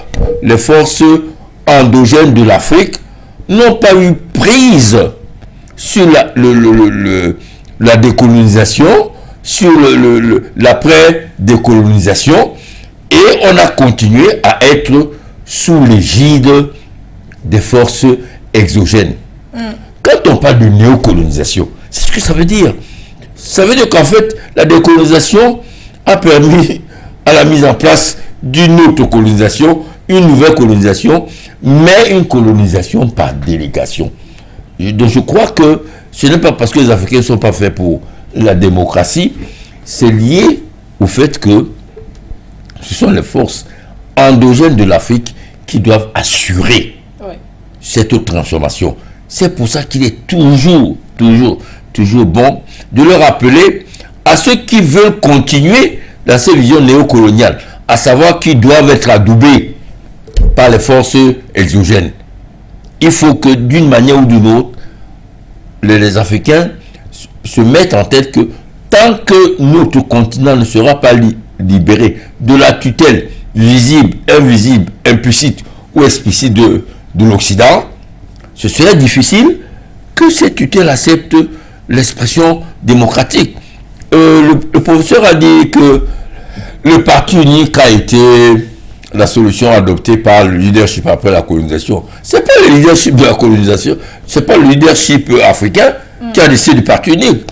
C'est la tutelle qui a vu un moyen simple de contrôler la suite des événements. Ce n'est pas par hasard que partout en Afrique, on a eu affaire à des partis uniques. Cela veut dire qu'il y avait une vision exogène, occidentale, de la suite de l'avenir de l'Afrique après la colonisation et après sa décolonisation. Alors, peut-être on va retourner vers le professeur Nyaka Lagoke qui voudrait toucher un mot avant que de donner la parole au docteur Louison Essomba. Alors, peut-être selon vous, Président Ekane, c'est qu'il faut une remodélisation de la démocratie type africain. Non, je veux dire qu'il faut une révolution endogène qui nous amène vers la démocratie. Pas ce qui nous a été laissé. Qui nous a été laissé, en fait, avec un leadership qui était au service de l'Occident. D'accord. Professeur Nyaka, nous sommes avec vous. Bon, je pense que quand on fait les analyses, je pense que j'entends pour ceux peut-être que le président du parti ne me connaît pas, je suis panafricaniste, donc je comprends la dimension du néocolonialisme en Afrique, dont j'en parle dans mes différentes interviews quand j'ai l'occasion d'en parler. Mais ce n'est pas parce qu'on est conscient de l'interférence néocolonialiste des Occidentaux dans nos pays qu'on va oublier, ou bien qu'on va ignorer, ou bien qu'on va essayer de penser qu'il n'y a pas de problème réel en Afrique, des problèmes qui sont endogènes, pas forcément toujours entretenus par les Occidentaux. Voilà. Donc, je ne vais même pas aller loin. Je vais donner l'exemple de l'Afrique du Sud. Quand Nelson Mandela était sur le point de devenir président de la République de l'Afrique du Sud. Lucas Mangope du Bantoustan qu'on appelle le Bophuthatswana, ou encore Buthelezi qui dirigeait le parti de l'Inkatha. On a vu les deux individus dont je viens de parler étaient sur le point de contribuer au démantèlement de l'Union de l'Afrique du Sud, même quand les Blancs, et à l'extérieur et à l'intérieur de l'Afrique du Sud, avaient certainement accepté de lâcher du lest pour qu'il y ait l'exécution ou la réalisation de One Man, One Vote qui a mené Nelson Mandela au pouvoir, c'est-à-dire un homme, une voix. Donc, les questions ethniques sont des réalités. Au Kenya, qu'est-ce qui se passe au Kenya? Au Kenya, c'est-à-dire que c'était un accord qui a été scellé entre les Kalenji et puis les Kikuyu. Et donc, il se passe le pouvoir. Quand un Kikuyu est au pouvoir, quand il finit dans le pouvoir à un Kalenji, depuis Jomo Kenyatta, Daniel Arap Moi, jusqu'à Kibaki, on a vu le fils de Jomo Kenyatta, et aujourd'hui, il y a William Ruto qui est là. C'est des réalités. On ne va pas chaque fois, quand il y a les problèmes africains, estimer que nous n'avons aucune responsabilité et que tout ce qui nous arrive, c'est la faute des Occidentaux. Je ne suis pas d'accord avec ça. C'est la première des choses. La deuxième des choses, c'est que quand l'ami parle du parti unique, Kwame Nkrumah, qui est le grand champ du panafricanisme, et qui a été l'expression vivante de l'esprit indépendant africain, du nationalisme africain et du panafricanisme. Kwame Nkrumah, il a adopté le parti unique. Ce ne sont pas les Blancs qui lui ont demandé de faire le parti unique. Sékou Touré, tous ces gens qui ont fait le parti unique, ce ne sont pas les Blancs qui leur ont demandé. C'était une réalité à un moment donné dans l'histoire de l'Afrique, quand ce soit des leaders de gauche ou de droite, des panafricanistes ou des gens, des collaborateurs des Occidentaux, ils ont estimé qu'il fallait mettre sur pied le parti unique comme un cadre de consolidation de l'unité nationale dans chaque pays africain. Ou encore, même pendant la colonisation, même si les Occidentaux supportaient des leaders qu'ils voulaient contrôler, il y avait le multipartisme au Ghana, il y avait le multipartisme en Côte d'Ivoire.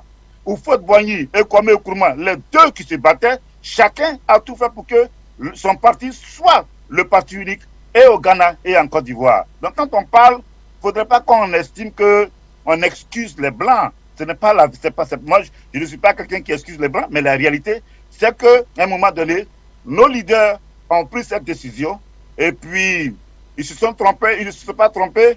Ça, c'est l'histoire qui le dira. Et aujourd'hui, ce n'est pas de ça que je vais parler. Je veux donner les faits, des choses factuelles.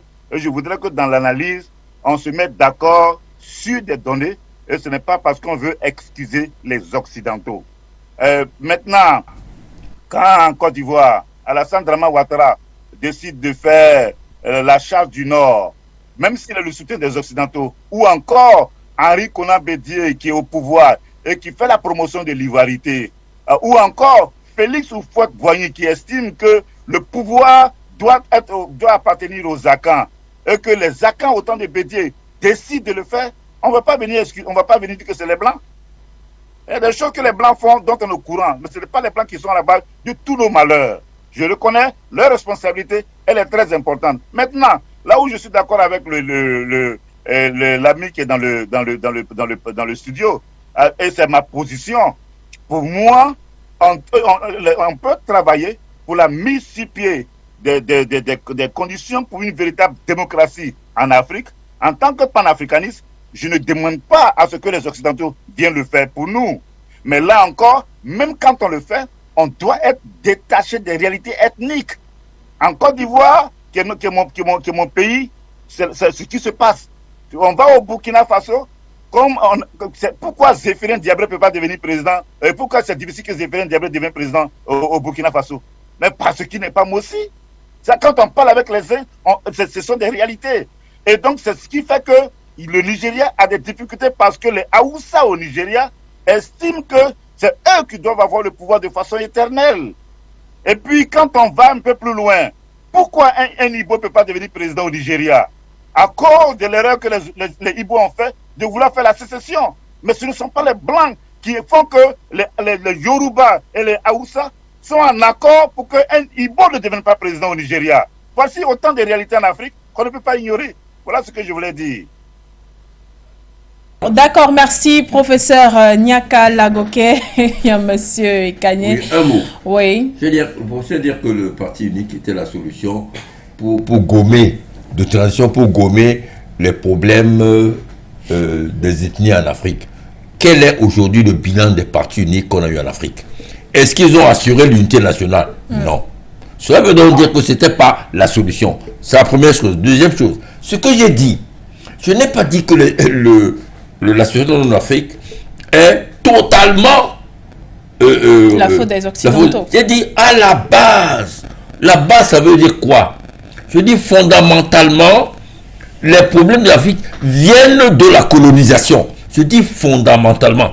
Ça veut dire qu'il y a des aspects secondaires. Mais fondamentalement, les problèmes que nous rencontrons dans notre révolution africaine viennent du fait qu'on a été colonisé et mal décolonisé. C'est tout ce que je veux dire. D'accord. Eh bien, vous n'allez pas faire un ping-pong tous les deux. Donc, du coup, on passe la parole, bien sûr, au docteur. Je reviens à vous, professeur Nyaka Lagoké. Eh bien, je me tourne donc vers le docteur Louison Issomba. Même quand on décide d'adopter cette démocratie en Afrique, de maintenir cette fameuse démocratie au niveau des élections, il y a tripatouillage, il y a manipulation, il y a contestation. Il y a quand même lieu de se poser la question, en ce qui concerne les mentalités, mais également la teneur de celle-ci finalement.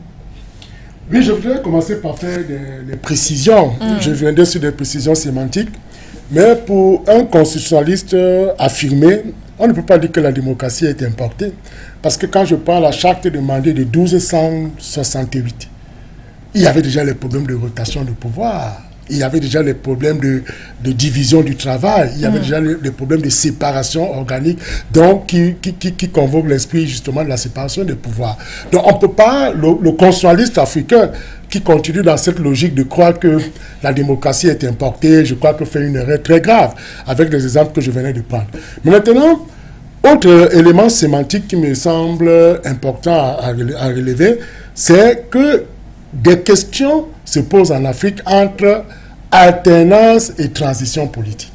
Parce que vous savez, quand on parle d'une alternance, je prends un exemple simple pour que le petit téléspectateur nous comprenne mieux. Il y a par exemple l'alternance au Cameroun, si le Manidem prend le pouvoir, peut-être en Niger quand il devient président de la République, nous sommes là dans une logique d'alternance. Parce qu'on a bousculé un parti au pouvoir qui est depuis pratiquement 40 ans. Maintenant, si après... Il y a alternance, si Moutazé prend le pouvoir à la place de Biya, c'est aussi une alternance. Non, là-bas ce n'est pas une alternance, c'est une transition politique. Une transition, pourquoi? Je vais m'expliquer, permettez-moi d'aller jusqu'au bout. Transition politique lorsque un membre d'une même formation politique assure la continuité. On est dans une transition politique. Vous voyez? C'est pourquoi si Moutazé prend le pouvoir... Oui, si Moutazé prend le pouvoir... Après les élections. Oui, après les élections. S'il prend le pouvoir en tant que membre, je crois, du comité central du RDPC, nous sommes dans une logique de transition démocratique. Non, si après le régime de Biya, il y a des élections et qu'un membre du RDPC prenne le pouvoir, gagne les élections, c'est une alternance. Bon, une alternance dans une logique dans la logique où on change tout simplement de personnes au sein du fauteuil. Oui, c'est pourquoi je voudrais être précis. Vous savez, les questions d'alternance politique, vous avez vu, lorsque en 1982, le président a eu de céder le pouvoir, on dit que le Cameroun venait de procéder à une transition politique. Oui. Vous voyez? Voilà, parce que justement, les deux faisaient partie, je crois, de l'UNC à l'époque. Mais maintenant, il faut pouvoir préciser que les alternances politiques, généralement, font intervenir la loi des rangs. C'est-à-dire que le parti qui est au pouvoir est renversé par soit une formation de l'opposition, surtout beaucoup plus de l'opposition. Et là, on sait qu'on poursuit la logique d'une alternance politique. Bon, peut-être que le président estime que les élections peuvent faire l'objet d'une démarcation entre alternance politique et transition politique. Mais les éléments de fond sont ceux que je suis en train de relever pour indiquer que si on passe d'une formation politique à une autre, cela est beaucoup plus de la logique, beaucoup plus de la voie à la logique d'une alternance politique. Un changement. Voilà. Bon, maintenant, vous avez posé la question sur la manifestation de la démocratie en Afrique. Il faut dire qu'aujourd'hui, quand nous parlons de démocratie, nous pouvons par exemple poser les piliers de la démocratie et essayer de les interroger, de les questionner. Quand on dit démocratie, c'est d'abord, ce qui vient en tête, c'est le pluralisme politique. C'est-à-dire qu'on a plusieurs formations politiques. Quand on parle de démocratie, c'est l'organisation régulière des élections. Et quand on parle de démocratie aussi, c'est la bonne gouvernance, c'est le respect de l'état de droit, c'est le respect des institutions. Alors, qu'est-ce qu'on observe au Cameroun? C'est que les élections ont trois missions. C'est-à-dire qu'une mission, d'abord, de choix et de légitimation des dirigeants. Deuxième mission, une mission d'apaisement social. Et la troisième mission de l'élection, si vous voulez, c'est une mission sanction. Parce que vous savez, le mandat impératif étant nul. Le président est là, il va dire, votez pour moi, après cela je vous construirai une école, je ferai ceci. Une fois qu'il est élu, il n'est pas tenu par cette obligation. Maintenant, à ce moment-là, l'élection devient une élection sanction. C'est-à-dire qu'on sanctionne parce que les promesses qui ont été faites, par exemple, n'ont pas été réalisées. Maintenant, à côté de cela, on se rend compte que après l'élection, ou du moins à la suite d'une élection, on se rend compte que celui qui détient le pouvoir utilise toutes les stratégies, toutes les subterfuges possibles. C'est-à-dire que, et même des subtilités constitutionnelles pour se maintenir au pouvoir. Le premier problème en Afrique est d'abord celui de la modification des constitutions de manière constante et pas chronique et anachronique. Deuxième chose, il y a la levée du verrou du mandat. Vous avez vu que cela a commencé au Burkina Faso et c'est devenu comme une contagion en Afrique. C'est-à-dire que le Cameroun a pris, le Gabon a pris, le Tchad a pris, ainsi de suite, pour démontrer qu'en réalité, lorsqu'on pose des clauses pareilles, c'est pour tuer la démocratie, c'est pour tuer même l'élection, parce que difficilement, aucun candidat à l'élection président n'a jamais perdu. C'est-à-dire que pendant qu'il est en exercice, c'est pourquoi il faut tricher par exemple l'exemple de Madagascar, qui dans leur constitution, dans l'une des dispositions pertinentes, indique que dès que le président convoque le corps électoral, il démissionne lui-même. C'est-à-dire qu'il cesse d'être président candidat, il devient simple candidat. Cela fait de sorte qu'il n'a plus de levier assez fort pour pouvoir manipuler la vie politique de l'État. Or, on se rend compte que... C'est formel. Oui, oui. C'est formel. Oui, mais c'est ce que je dis, nous devons donc emprunter cette voie-là, parce qu'il faut toujours penser ce qui est bien. Oui. Ben maintenant, autre chose. Si vous avez bien remarqué, le problème c'est que la levée du verrou, surtout du mandat présidentiel, est ce qui tue aujourd'hui notre démocratie en Afrique. Parce que vous voyez, si nous prenons le cas de l'Afrique centrale, bon, l'Issouba est parti à la suite d'un coup d'État. Vous voyez que s'il avait toujours été là, c'est-à-dire que sans le coup d'État, il serait toujours président de la République. Et vous voyez que il y a aujourd'hui une résurgence des coups d'État. C'est dû au fait que le côté démocratique est verrouillé. C'est-à-dire que l'élection, je me tombe maintenant sur la question que vous avez posée, les élections ne sont plus faites de manière transparente, de manière sincère. Aujourd'hui, on voit que le modus operandi, c'est tout faire comment frauder une élection. C'est-à-dire que, d'où même la mise en place des institutions, le Conseil constitutionnel et bien d'autres, pour essayer justement d'endiguer le phénomène. Donc la corruption, les fraudes électorales sont celles-là aujourd'hui qui ternissent l'image, qui portent l'estocade sur notre démocratie en Afrique. Écoutez, j'ai combien d'articles, le coup d'État et la démocratie en Afrique noire francophone. Je démontre effectivement que le coup d'État est une chose anticonstitutionnelle, anticonventionnelle. Ça porte atteinte à l'élection, qui est le mode de choix de légitimation des dirigeants. Oui. Ça porte atteinte à l'élection, parce que c'est l'élection qui nous permet de choisir nos dirigeants.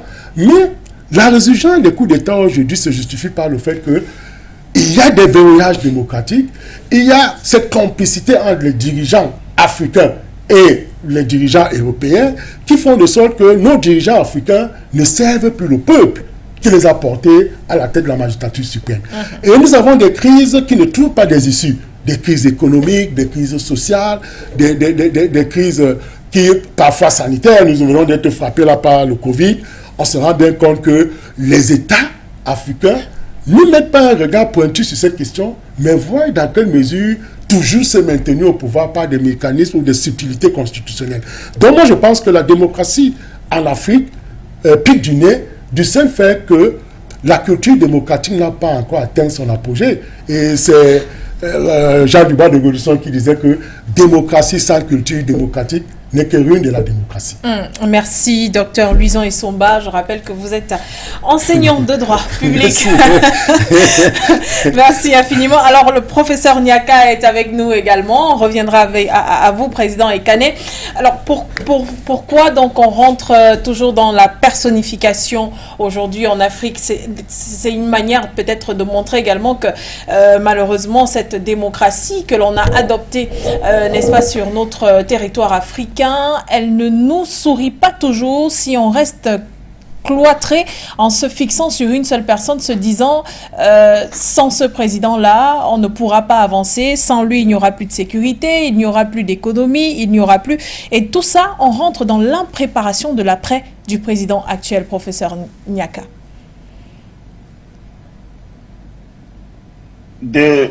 Comme on a évolué grâce à comment on dit ça, au débat sur la sémantique. Donc nous avons évolué. Donc on est d'accord, le professeur a expliqué les différents éléments par lesquels on peut reconnaître une démocratie. Oui. Bon, il y a un critère sur lequel je ne vais pas forcément être d'accord. Une démocratie ne veut pas forcément dire qu'il y a la bonne gouvernance. Voilà. Donc on peut avoir une bonne gouvernance dans un parti unique. On peut avoir une bonne gouvernance avec un pouvoir militaire. Dans un pouvoir militaire. Oui. Thomas Sankara était un homme grande intégrité.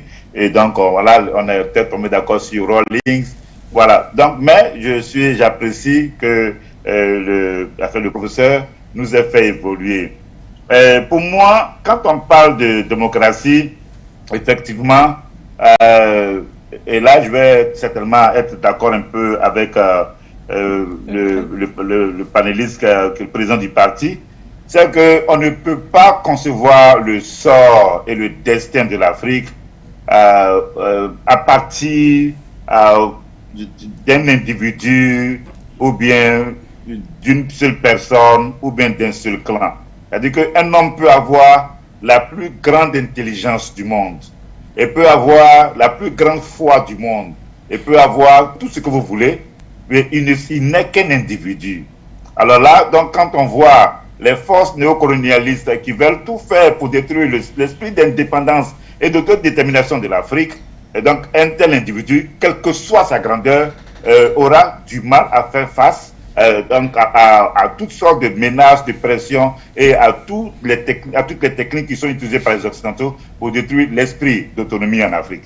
C'est pour cela qu'on ne peut pas mettre le sort de toute une nation dans les mains d'un individu. Maintenant, c'est un processus collectif dans lequel on aura donc, comme le professeur a parlé tout à l'heure de la pluralité des partis politiques, on aura l'existence des partis politiques, on aura l'existence de la société civile, on aura donc l'implication de toutes les représentations de toutes les couches socio-professionnelles dans un pays. Et pour moi, il faut qu'il y ait ce que j'appelle en anglais Conversation on Governance and Development. C'est-à-dire que on parle souvent du dialogue au Tchad. Quand il y a un régime qui tombe, on se met ensemble en Afrique, les gens discutent, on parle du changement de la constitution et on se bat toujours au sujet de qui va devenir président.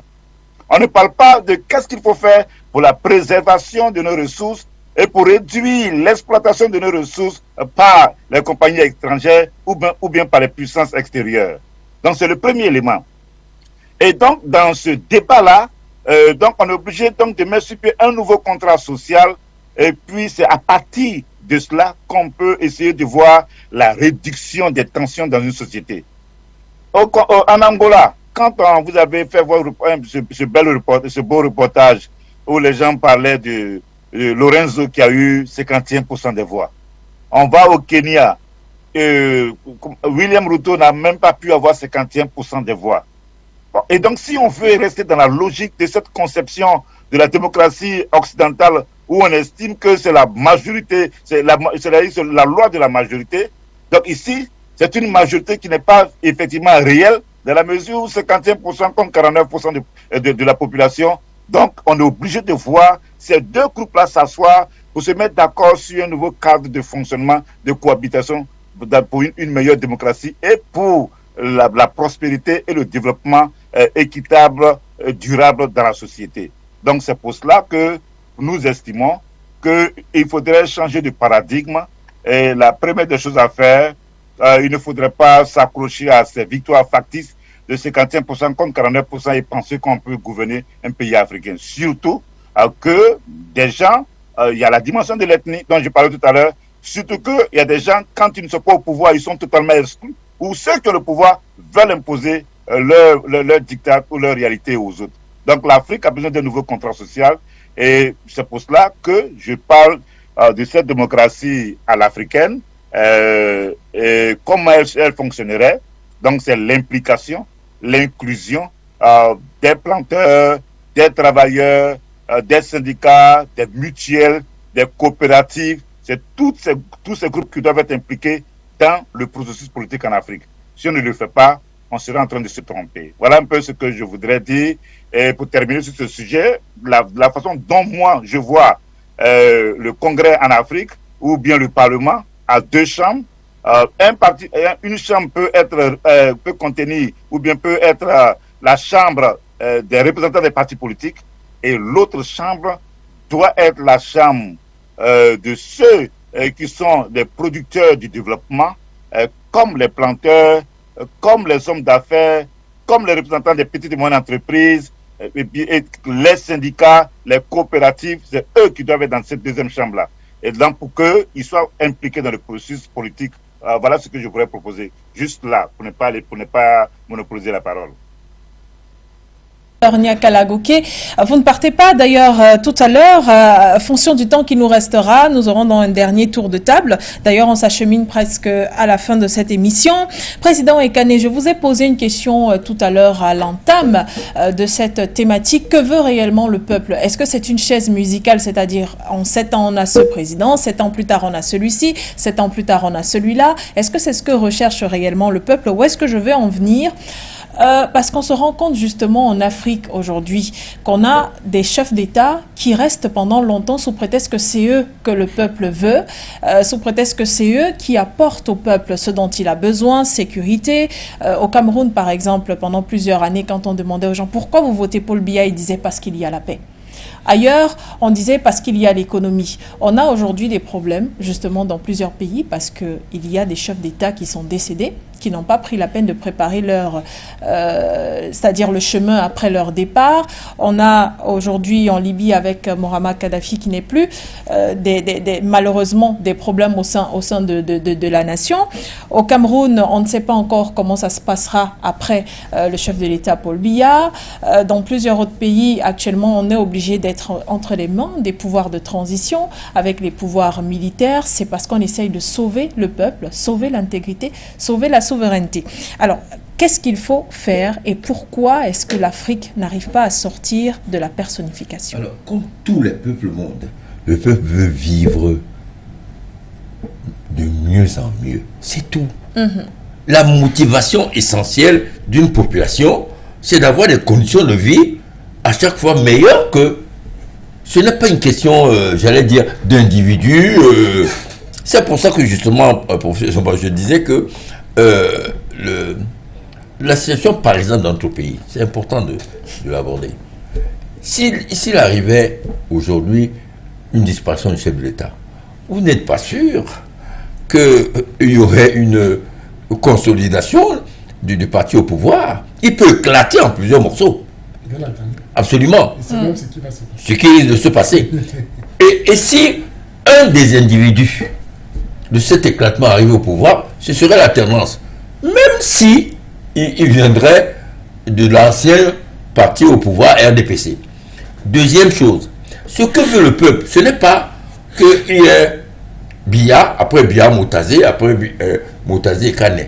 Le peuple juge par rapport à ses intérêts. C'est-à-dire les hôpitaux, la santé, l'éducation. Ça veut dire que le peuple a décidé de maintenir un chef d'État pendant plusieurs années sous prétexte qu'il estime que c'est lui qui apporte tout ça? Non, si le peuple estime que les conditions de vie de peuple s'améliorent, ce n'est pas le problème de l'alternance au pouvoir qui pose problème au peuple. C'est que lorsque les gens s'éternisent au pouvoir, généralement,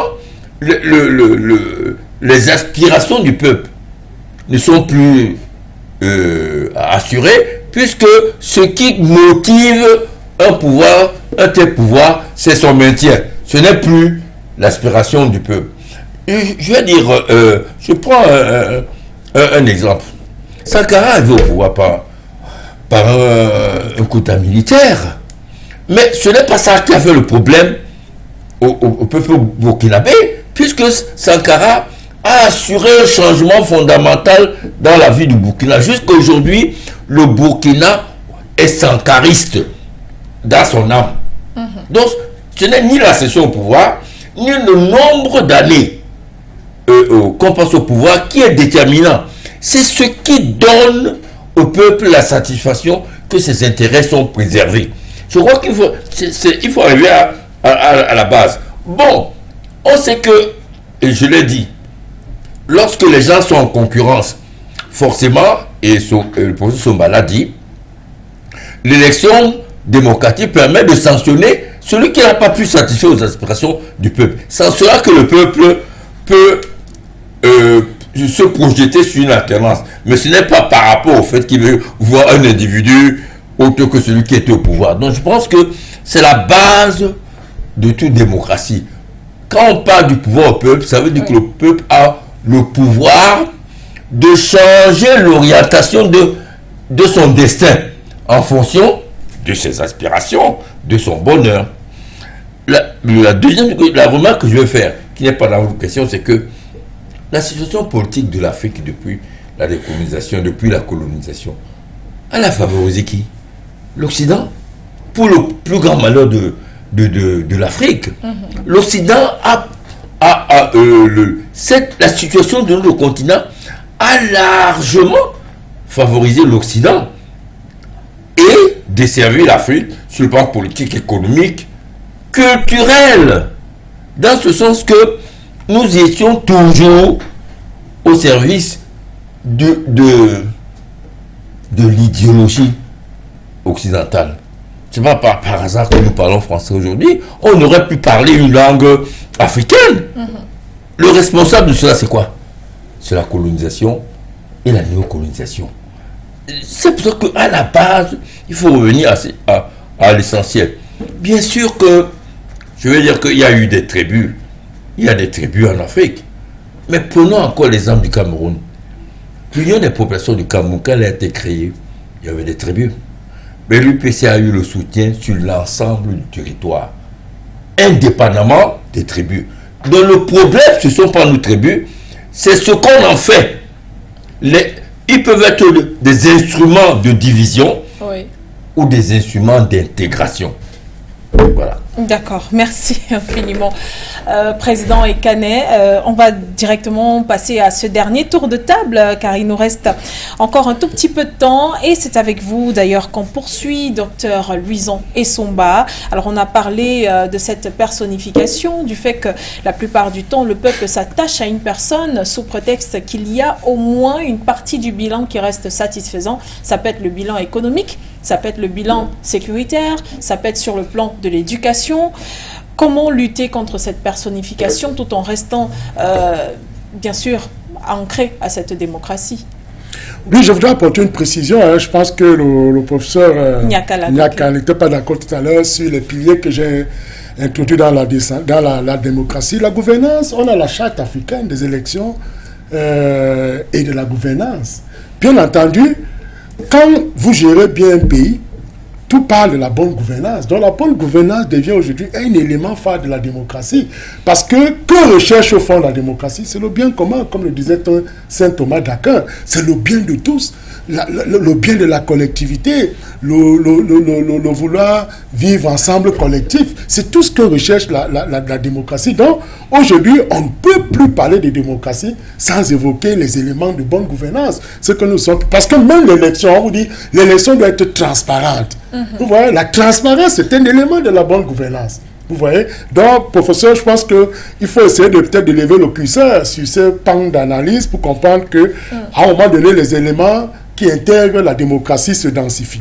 Maintenant, madame, vous posez une question sur la personnification du pouvoir. Vous voyez, moi, j'ai fait, ayant consulté plusieurs constitutions africaines, on a comme l'impression que les constituants originaires ont taillé le test fondamental à la dimension des personnes. C'est-à-dire que on taille un test à la dimension d'un individu, espérant que celui-ci va rester ad vitam aeternam. Non, on ne peut pas faire une constitution. Mais c'est lui qui le taille. Oui, voilà.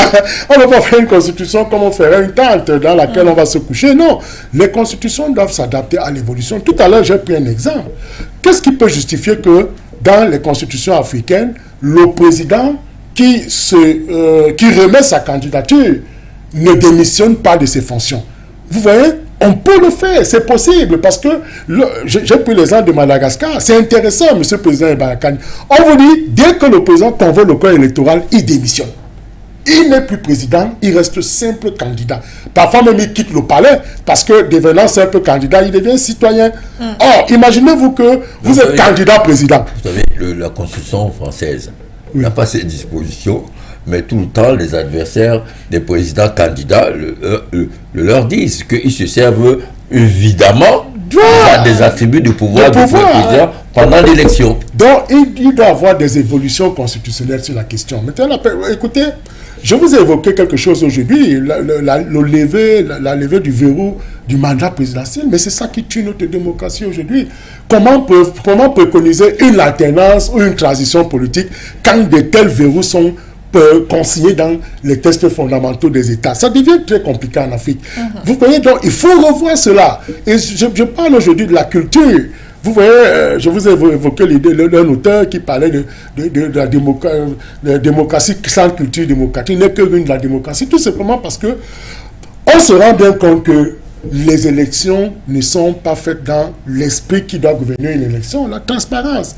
L'organe chargé de veiller au processus électoral, lui-même devient un organe inféodé au pouvoir. Vous avez vu, j'ai aimé, l'élection venait de se tenir William Ruto, du côté du Kenya. Du côté du Kenya. Vous avez vu ce que la Cour constitutionnelle a fait en 2017. Oui. Ils ont annulé l'élection pour un certain nombre d'irrégularités qui ont émaillé le processus électoral. Donc c'est ce qu'on attend. Vous savez, il y a souvent des arguments qui sont avancés. On vous dit non, les partis n'ont pas pu avoir ceci parce qu'ils n'avaient pas de scrutateurs dans la salle. Oui. Écoutez, quand Caron de Yaoundé va jouer contre Coton à Garoua, ils n'ont que deux spectateurs. Ça empêche l'arbitre de siffler lorsqu'il y a le hors-jeu. Non, c'est-à-dire que maintenant le jeu démocratique, c'est celui qui arbitre le jeu qui doit être impartial. Alors si l'acteur du jeu démocratique devient un partisan, ça devient très compliqué. C'est ce qu'on voit en Afrique. On demande la mise en place des commissions nationales indépendantes. Vous voyez, au Cameroun, on parle d'Elections Cameroun. Non, ça fait encore l'idée d'un rattachement de cet organisme à l'État. Il faut déjà, ne serait-ce que psychologiquement, démontrer qu'il y a une certaine indépendance de ces organes du processus électoral qui interpelle, qui appelle un certain nombre de principes.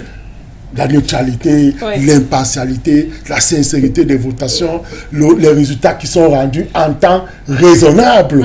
Parce qu'on a souvent vu aussi, monsieur Ekaya, c'est ce qu'on vit en Afrique. On organise les élections, nous attendons 20, 25 jours, 30 jours. Ce n'est pas normal.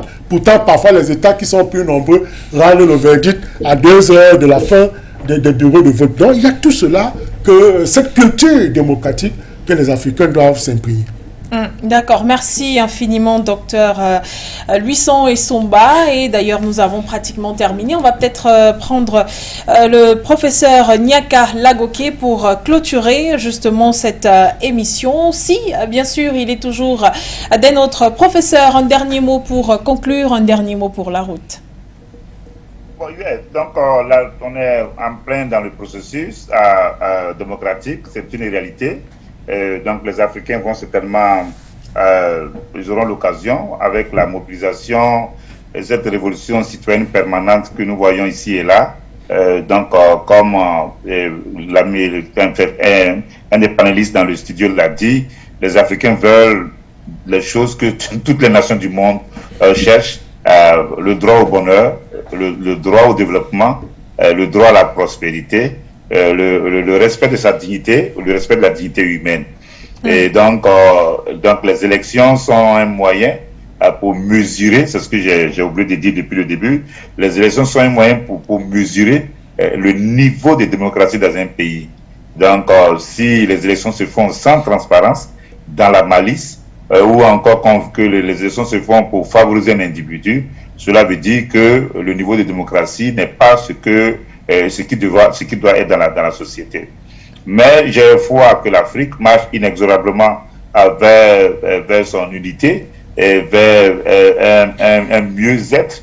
Et donc j'estime que les uns et les autres, nous sommes en train de faire ce que nous pouvons pour que les choses soient comme on le souhaite pour les générations futures. Pour terminer, je pense que les Africains ou ceux qui sont dans le combat doivent, comme on le dit ici aux États-Unis, the people have to level up. On doit élever le niveau à tous les niveaux, et que l'occasion que vous nous donnez de faire ce genre de débat avec des éléments, avec des points de vue contradictoires, c'est ce genre de choses qu'on voudrait voir se multiplier sur le continent africain. Et les médias, vous êtes en train de jouer un rôle très très important, et malheureusement, ce ne sont pas tous les médias africains qui le font. Il y en a qui s'alignent sur la position néocolonialiste, ou il y en a qui n'ont pas compris que les intérêts vitaux de l'Afrique sont en jeu et que nous devons mener ce débat pour que de ces débats sortent des choses qui puissent faire avancer l'Afrique vers sa destinée. Merci pour l'opportunité et c'était un plaisir d'être ici avec vous et avec les autres panélistes. C'était également un plaisir pour ceux qui nous ont reçus chez eux. Monsieur le Président Ekane, peut-être un dernier mot? Non, je voulais dire que malheureusement l'Afrique est victime de son élite. Je crois que l'élite africaine doit prendre la mesure de sa décolonisation spirituelle et mentale. D'accord. Je crois que ça, c'est le dernier mot qui nous met tous d'accord, malgré les désaccords qu'il y a eu sur ce plateau. Bien sûr, durant cette émission, mais c'est normal, c'est une palabre intellectuelle, une palabre notamment sur des sujets politiques. Sur ce plateau, j'ai eu bien sûr l'honneur de recevoir le docteur Luison Essomba, professeur en droit public, bien sûr, sans oublier le président Anissé Ekane du Manidem, homme politique du Cameroun, le porte-parole du parti Les Transformateurs et conseiller de Succès Masra également était des nôtres. Il s'agit de Georges Aladim du côté du Tchad. Malheureusement, on a eu des soucis à voir monsieur Baba Amat Baba, qui est également un homme politique au Tchad. Notre consultant, le professeur Nyaka Lagoke, était des nôtres également dans cette émission. For You Média et For You Télévision, For You Radio vous remercie bien sûr de nous avoir prêté à votre oreille et votre temps. Restez en compagnie de nos programmes. Politoscope du 10 septembre, c'est terminé. Rendez-vous la semaine prochaine.